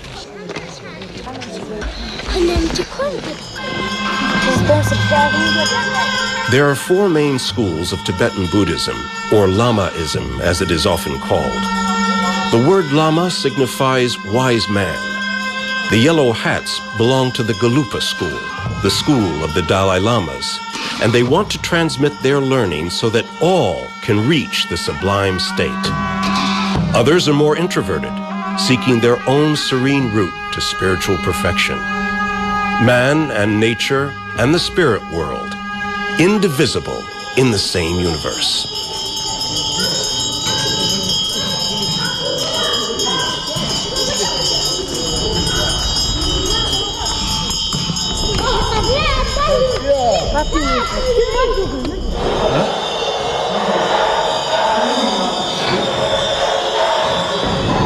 Remote communities of Lamas had to find the means to exist in the material world. They ran their own caravans along the Tea Road. Bong Tzu was both a Lama and caravan driver. I've been at this lamasery since I was 13 years old, and I worked with the lamasery's own caravan. We went to India and to Nepal, mainly transporting tea and cloth. While crossing Tibet, we'd exchange the tea for yak butter. We'd exchange 1 cake of tea for 2 cakes of yak butter. Every 3 years, the lamasery would select 4 new lamas to be in charge of trading for the lamasery.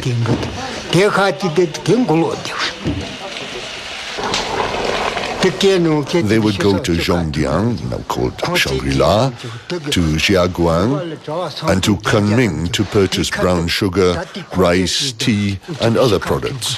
Then we transport them by caravan to Lhasa to resell. In this way, we covered the daily expenses of the lamasery.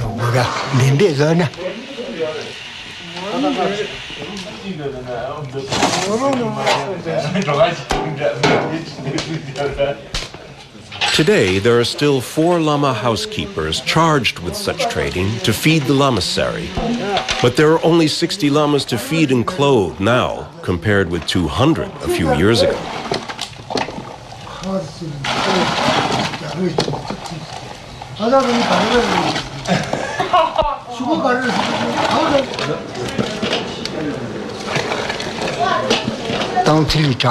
Until recently, the scale of horse caravanning was very great. Normally, one trader would have at least 50 horses, and he needed 5 men to drive them. We faced many difficulties along the way. We came across bandits, and we'd suffer from the lack of water. It was extremely dangerous in winter. Summer was obviously better. I'm 82 now, but I still remember those days very vividly. 2 centuries ago, this 4-meter-wide iron teapot was brought from India in pieces so it could be carried by horses. It was rebuilt at the monastery and is the precious centerpiece of all ceremonies. Litang has developed and modernized, yet it still cherishes its reputation as a service station on the Tea Road. Many horse drivers decided to settle down here and take up less hazardous jobs. It offered prosperity, with its market and a constant throughput of travelers and pilgrims on the route to and from Lhasa. Today, people come to buy provisions for life in the small, scattered villages of the Tibetan Plateau. There is barely a family that doesn't have ties with the caravanners. They have nostalgic tales to tell about the Tea Road lifestyle that is fast disappearing.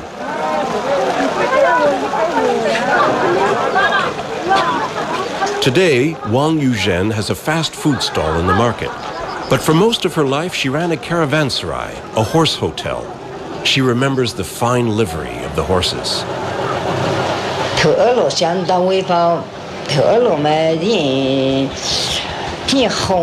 We would dress up the first and second mules very handsomely and hang a shining mirror and 2 big bells on the head of the first. The second mule would have a string of bells at its neck. Decked up with flashing mirrors, they could be seen from a distance and heard from afar when the bells rung. It avoided danger.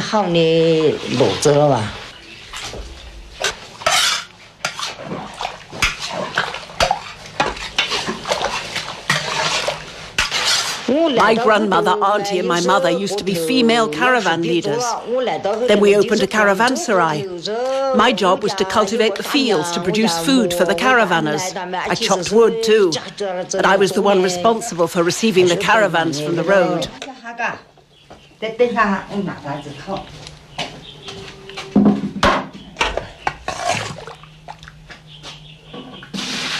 The rules were that I should tie up the horses correctly as soon as they got to the caravanserai, and then take care of the drivers and the beasts.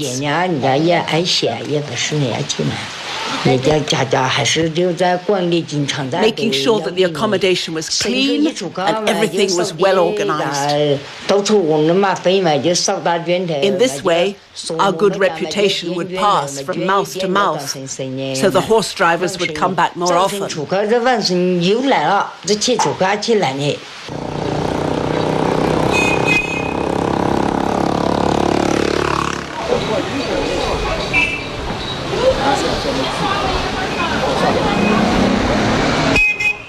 It is the eve of the Chinese New Year. This coincides with the Tibetan Spring Festival.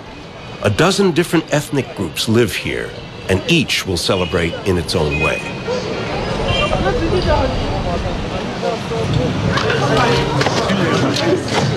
Tian Shasi is Han Chinese, a local administrator, descendant of caravanners who settled here. His wife is Tibetan. Their first job today is to make sure the Chinese New Year ritual is observed. So they need to purchase good wish papers.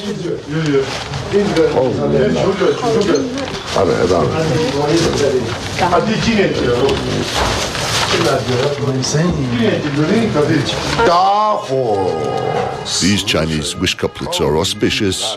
They will bring us good luck. They'll make us a happy and prosperous family. Oh, these are nice.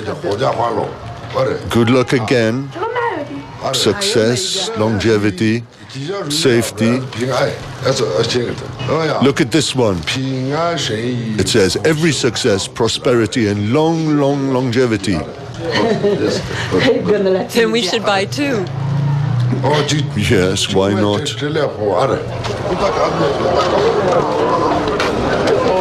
The family moves on to buy Tibetan prayer flags, so both cultures are respected. These will be draped from the roof of their home. Now these blue flags represent the sky. The other colors symbolize white clouds, fire, water, and earth. They're the basis of our Tibetan doctrine.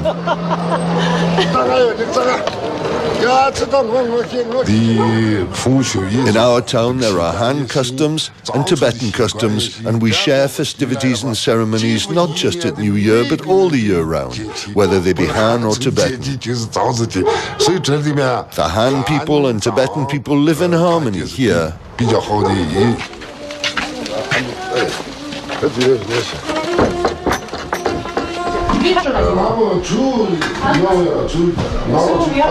Back home, where the New Year preparations will begin.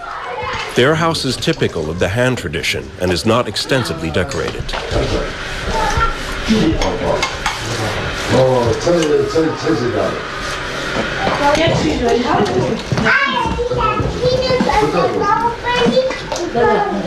Mrs. Tian starts to make the celebration meal of Chinese noodles.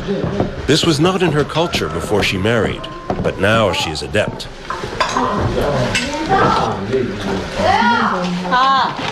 3 generations of Tians live in this house. Shasi lived here with his parents before they passed away and he married. It is typically Han and Tibetan that the old are taken care of by the young, who will be taken care of by their children when the time comes. My grandfather drove horses from Shaxi to here. He followed the road trade. I'm the 13th generation of my family, and we eventually settled down here to produce daily utensils which were needed in Tibet. So you see that for generations the Han Chinese culture, the Western culture, and the local culture have blended together. The blend was good, and it promoted the economic development of this region.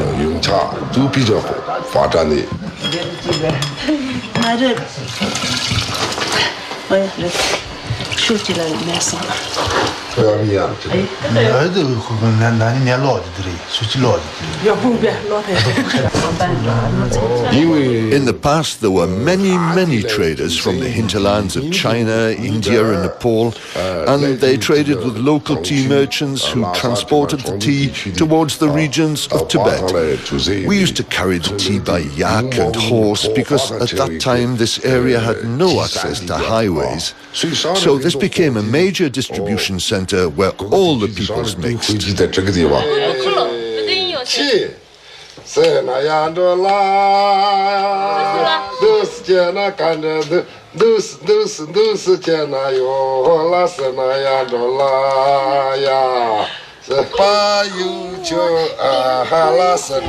Shaxi's granddaughter is 3 years old. She's been taking lessons in Tibetan dance from her Han grandfather, who's become an expert.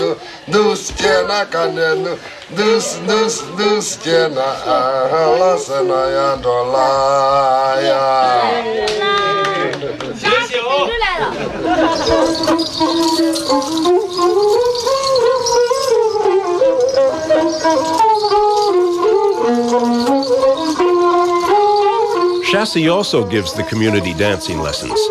He believes it is important to blend the ethnic groups, but not at the price of submerging any individual culture.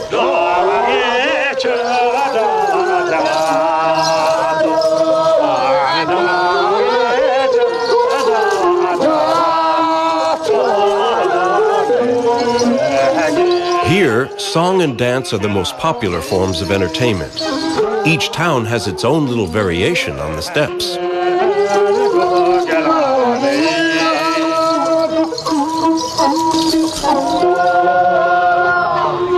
The song describes the beauty of Dali and the fragrance of the tea that passes along the route. To India, that place of wonderful spices.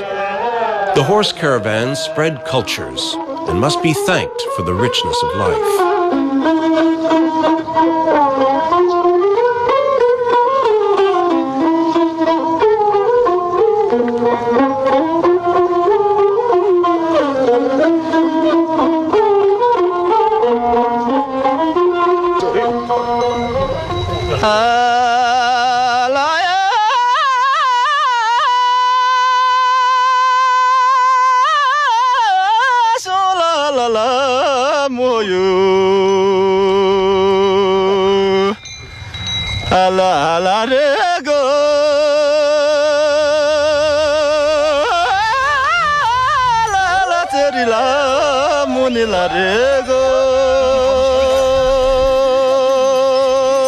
We are more than 4,000 meters above sea level on the Kham Plateau. Despite the freezing, harsh conditions, people can live well here. A family's richness and prestige is rated by the number of head of yak in their herd. Each yak is worth about 200 euros, or 140 pounds sterling.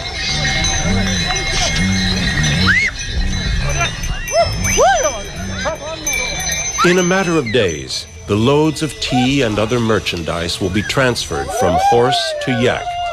The yak is in its natural environment and can survive harsher conditions.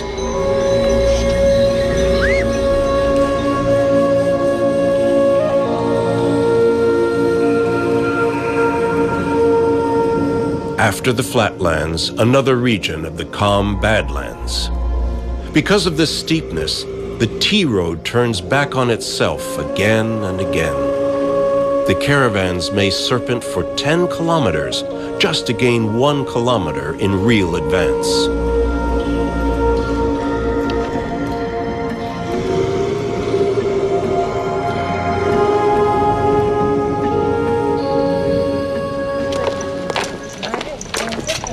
The route passes through Mong Kong, another holy city on the plateau of Tibet.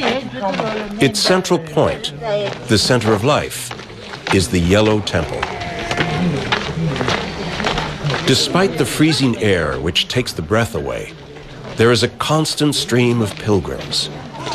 The devotion of these people of the highlands has not diminished.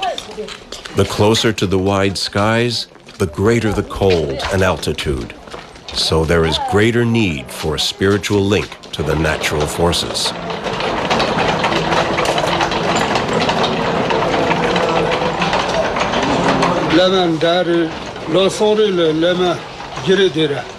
In the past, our lamasery used to be very big. During the period that it really flourished, there were more than 200 lamas and 4 living Buddhas at the Weiss Monastery. The 4 living Buddhas would be responsible for all the expenses of the lamasery, taking the job in turns. Our major income was from the tea trade, and we collected tea from Pu-erh and Yunnan, Chiaguang, Lijiang, and other tea-producing centers. We'd purchase tea and rice to transport to Tibet and India. In this way, we earned enough money for our daily expenses, and this also allowed us to pay for Buddhist relics which we give away to followers. At the moment, the lamasery consumes more than 500 tuo of tea a year. That's about 20 tons.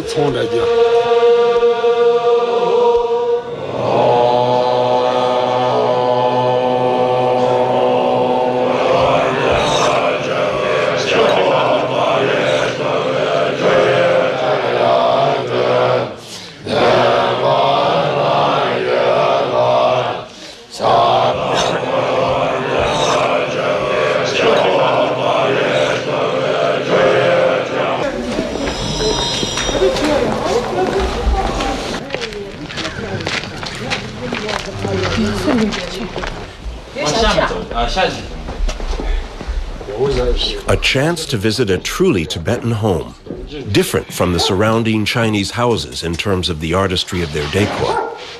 This may be grander than normal, but even simpler homes reflect the artistic finesse of a Tibetan civilization that has existed for more than 1,000 years. A civilization rich in music, in philosophy, and in scripture. As is traditional, the women of the house make the tea in big bamboo tubes.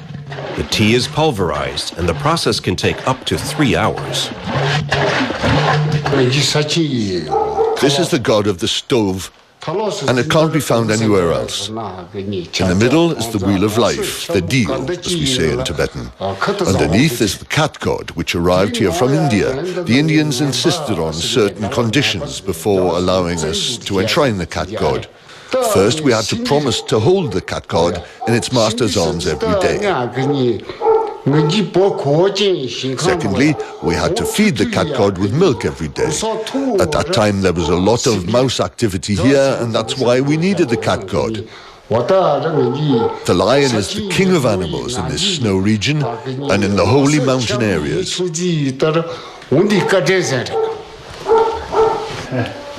This is the unique earth cupboard. It has a beautiful name, the Han Beauty Cupboard. The cupboard style was introduced to this region by Han craftsmen. The upper part is engraved with dragons and the phoenix. This painting is called the longevity painting. We Tibetan people pray to God to bestow longevity on us. There are very strict rules about the placement of bowls in this cupboard.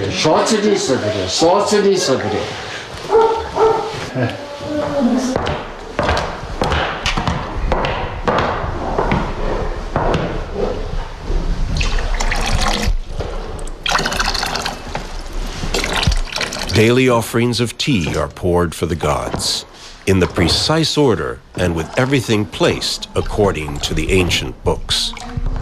A daily ritual before the moment of prayer.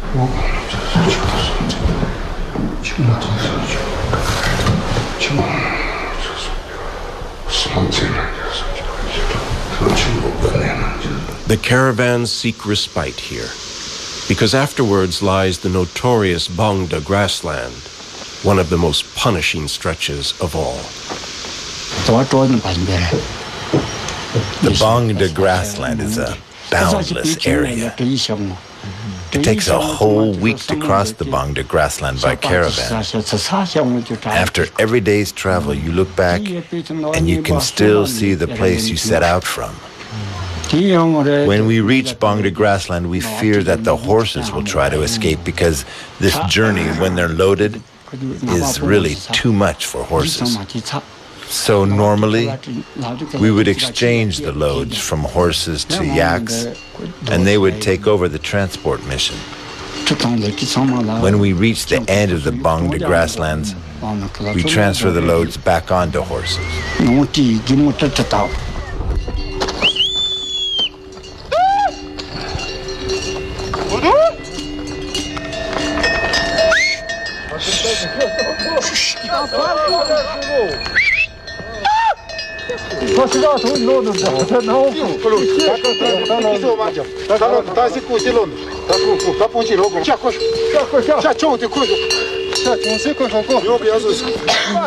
The yaks arrive from villages scattered across the plain. Each man owns 2 or 3 yaks and has been invited to join the bigger caravan team. This is a major commercial way station where goods are exchanged.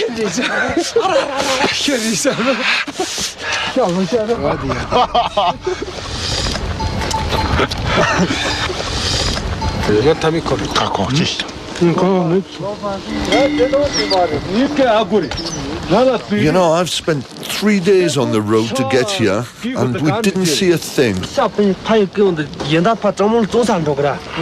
There wasn't a car to be seen anywhere all along the road.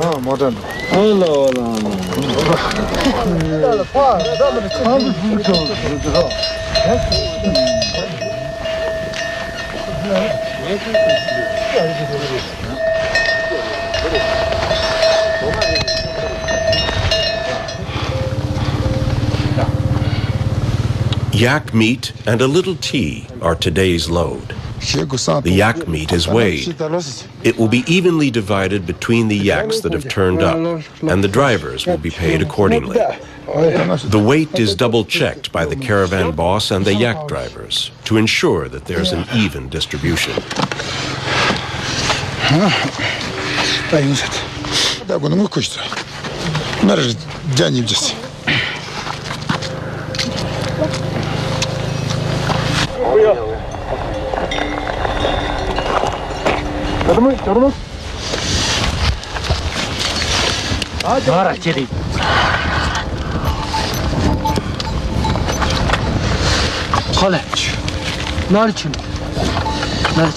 All negotiation takes place around the campfire. The young chief of all the caravanners makes the calculations. He has been paid in advance by villages along the tea route that have put in their orders of tea and meat. It is the rule of the road that his drivers are paid in advance also.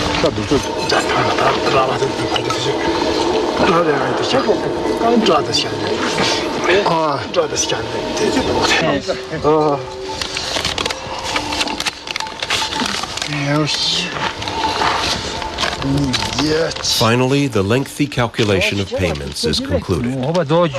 Food is shared equally, according to another rule of the road, to charge up their bodies for the freezing conditions ahead. A force feeding commences. Yak butter tea, salt, some sugar, and milk are mixed with a form of barley to make the famous Tibetan porridge called sampa.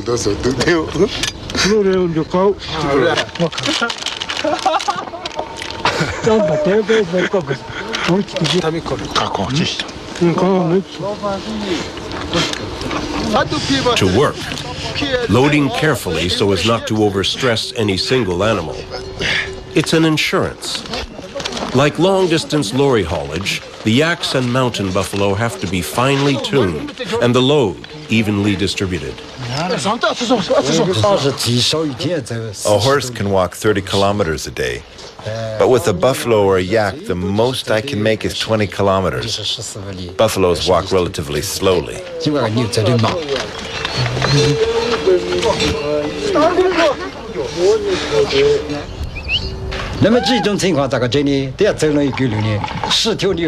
The lead buffalo is the most important one in the team.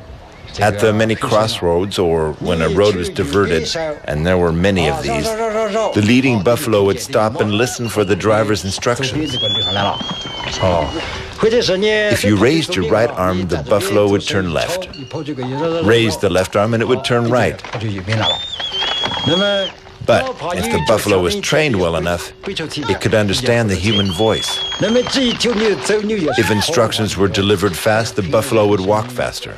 If something untoward happened, like a load falling off, the leading buffalo would stop and wait for a while.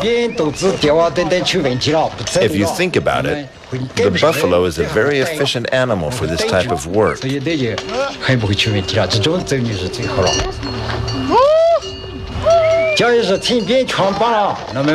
When things were going well, I'd strike a gong every 4 or 5 minutes. If there was a collision between buffalo caravans going in opposite directions, it was necessary to alert those who were following behind, because on the narrow mountain paths an accident could happen. In this case, you'd strike the gong in an agitated way. It let the caravanners know that they had to get off the track and find a place to step aside to avoid this risky collision.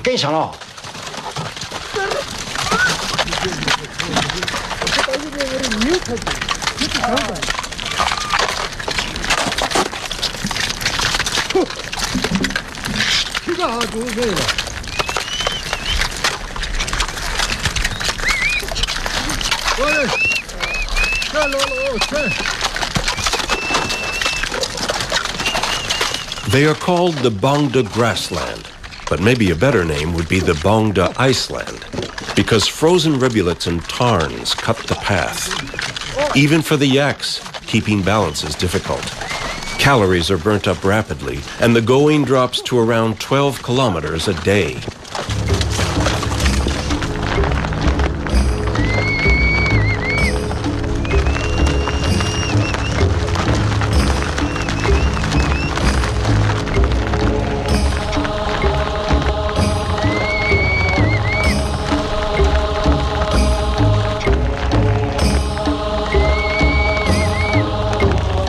Seven days on, and the caravan road drops by nearly 1,000 meters to a mere 3,500. It is still difficult to breathe, but the ice falls behind. This means that Lhasa is only days away.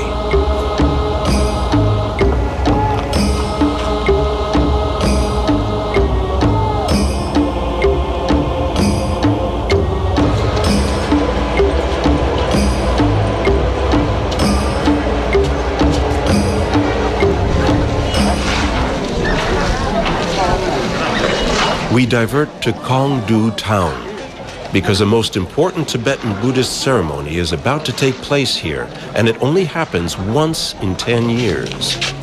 100,000 pilgrims arrive from all over Tibet. Many have followed the ancient tea road to get here.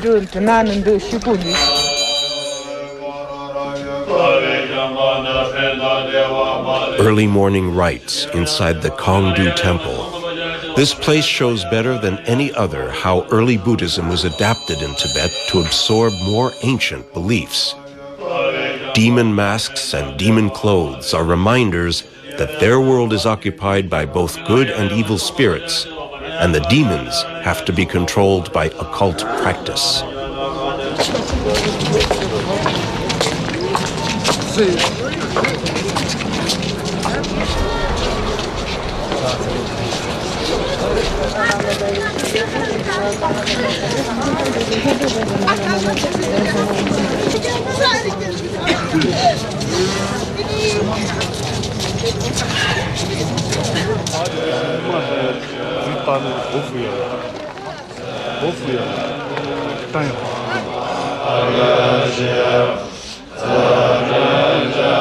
The lamas seek with their mantras and their meditation to be the teachers who will carry everyone into a harmonious spiritual state, which will lead to transcendence over the world's negative influences.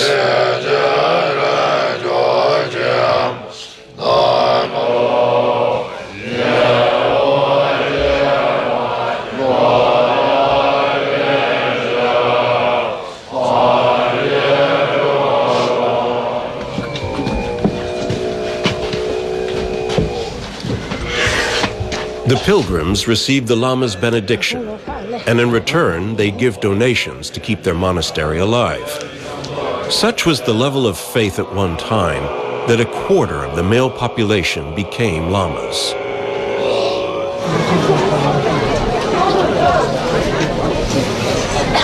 The early prayers finished, everyone gathers before the monastery, because today there will be a rare visit from a living Buddha, the reincarnation of a great teacher at the top of the Lamaist hierarchy.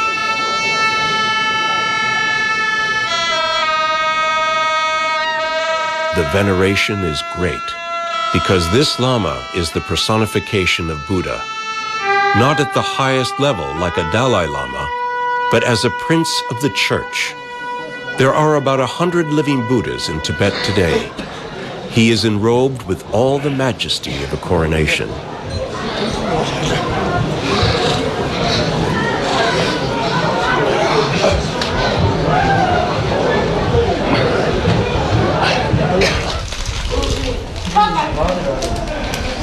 Beneath the temple, the fires burn, because indivisibly associated with all Lamaist rituals is the element of tea. And the tea which will be served to all the hundreds of higher lamas is made by the lesser lamas who serve in the kitchens.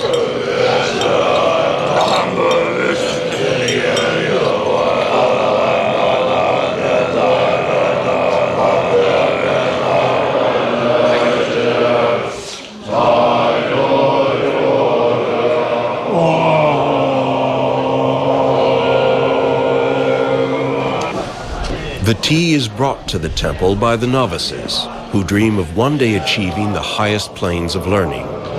They will use 10 tons of tea today.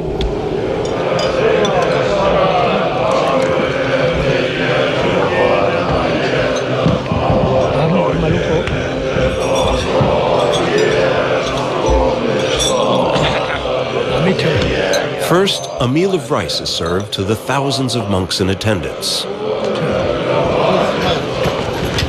For the young novices, it's an unbelievably rigorous morning. Bucket after bucket of tea has to be carried upstairs from the kitchens.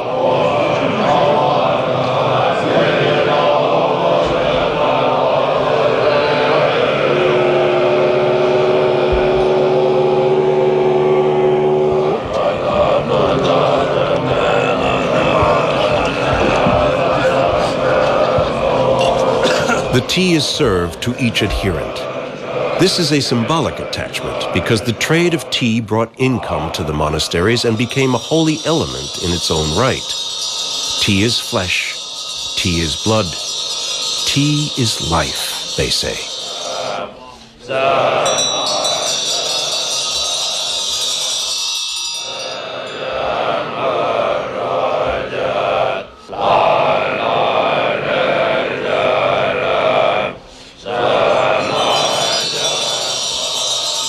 The lower lamas give offerings to their living Buddha. Give thanks that the reincarnated Buddha is present among them.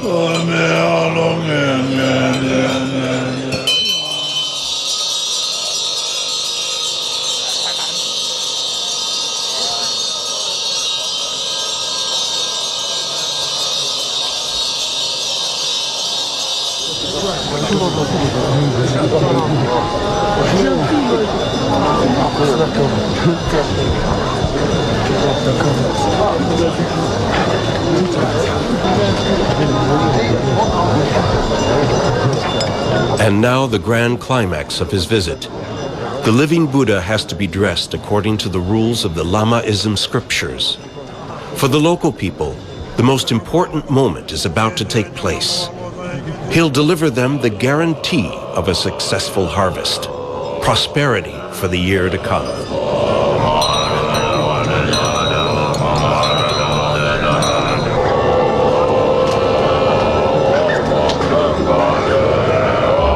This is the moment that will clinch the deal with the forces of nature. The living Buddha pours tea onto the flames as an offering. An excellent harvest awaits if the ritual is performed well and by the rules. Today, the auspices are good.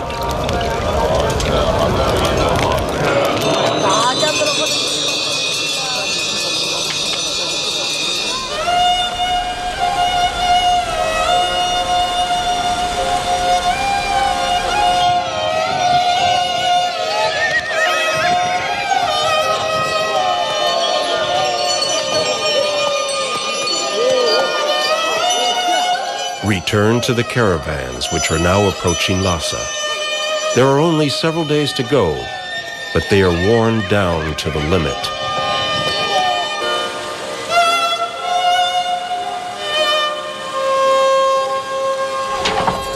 They have covered more than 4,000 kilometers of absolute physical endurance for horse and man. From the 16 mountains of subtropical Yunnan in southern China to the slopes of the Himalayas, across mountain chains and 4 great river gorges, through Shangri-La and the high plains where the air is rarefied, and now the last stretch.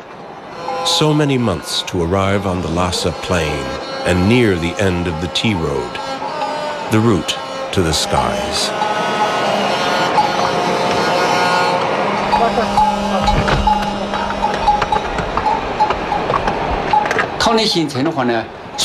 Tea was the major commodity for the people of Tibet, the Bai and the Nashi, the most active on the Tea Road, and it took them 6 months to finish the journey. So the round trip to reach home again took a whole year. The road conditions were extremely dangerous. The Tibetan, the Bai, and the Nashi horse drivers really risked their lives to develop this ancient tea road.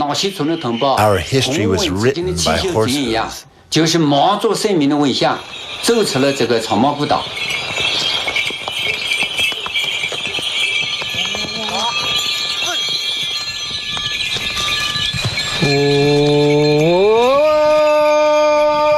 我撒起不让一路马溜啊这，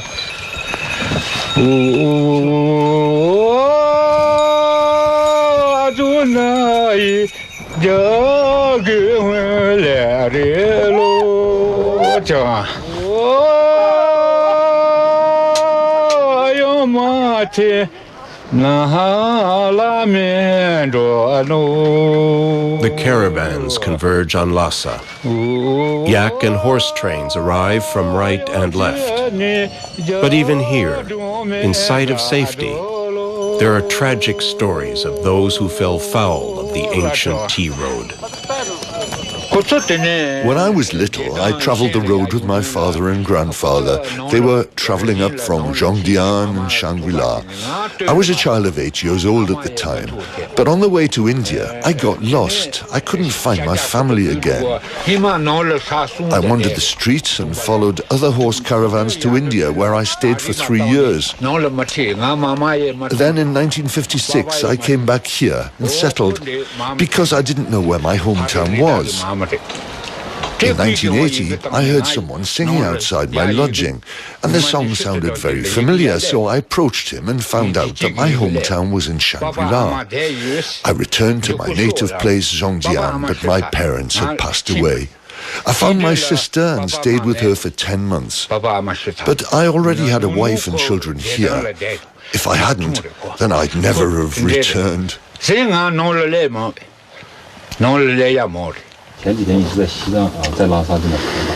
But return he did, and 70 years have passed since his fateful story began.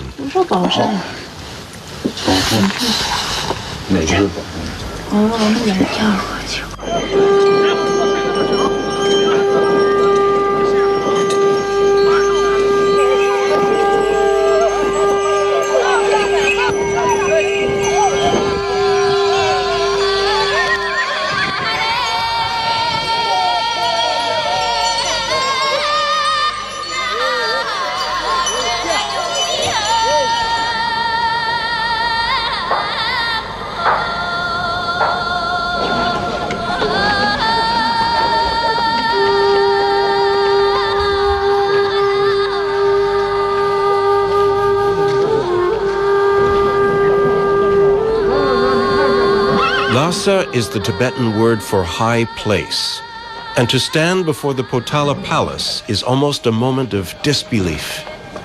It has been fixed in their minds, the objective of all their months on the Tea Road. It is hard to imagine that they are finally here.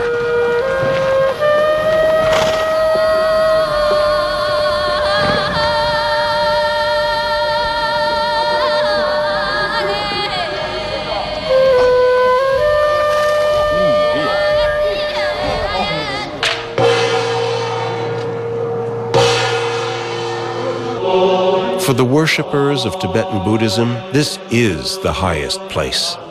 The Jokong Temple, built in 642, one of the biggest and certainly the most important in Tibet. It is their Vatican, their Wailing Wall, their Mecca.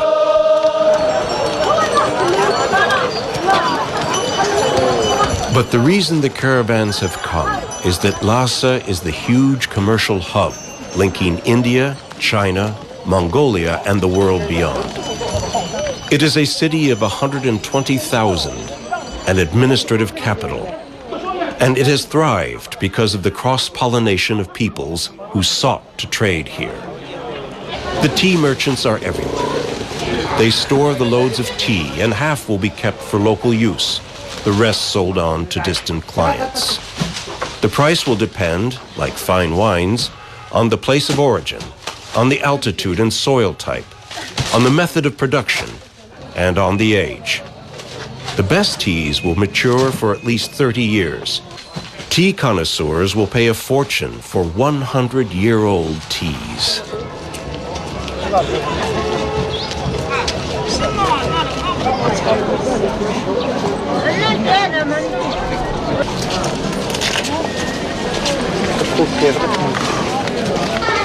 But Lhasa is a place where everything can be bought and sold or bartered.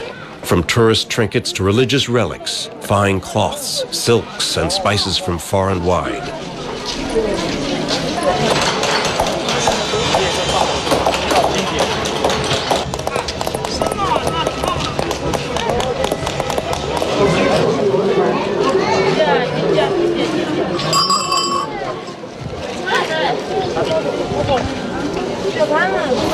After their mountainous, lonely voyage, our caravanners must really believe this is paradise on earth and must be disoriented by the bustle.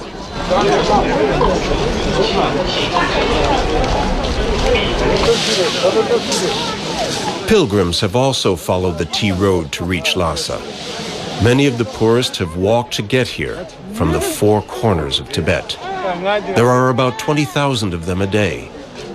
They touch the prayer stones set into the temple in the hope that their fortunes will finally change.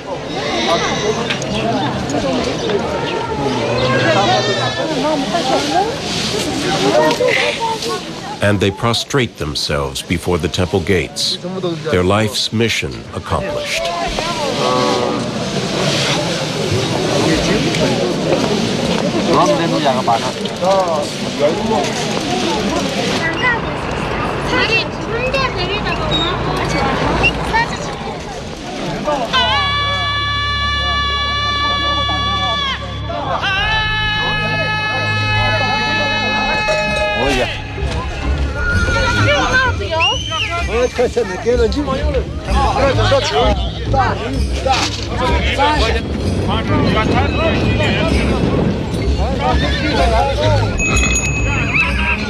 For many caravanners as well, the mission has been fulfilled. They will rest and make the 6-month journey back home to southwest China.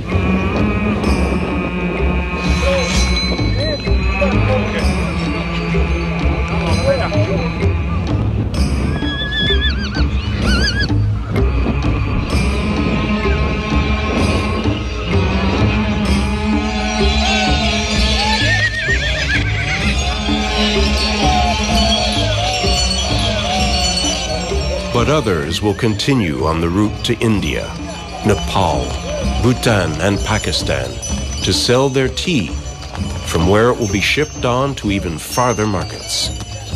Ahead for these caravans lie the passes of the Himalayas, and several more weeks or months of hardship.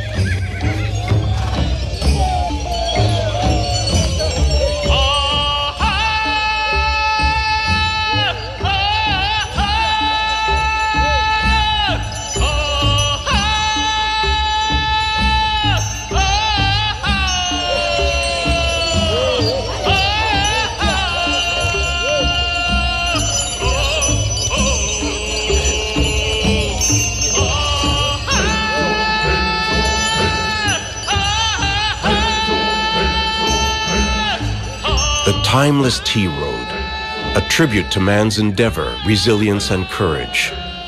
A way of life that is on the point of disappearing.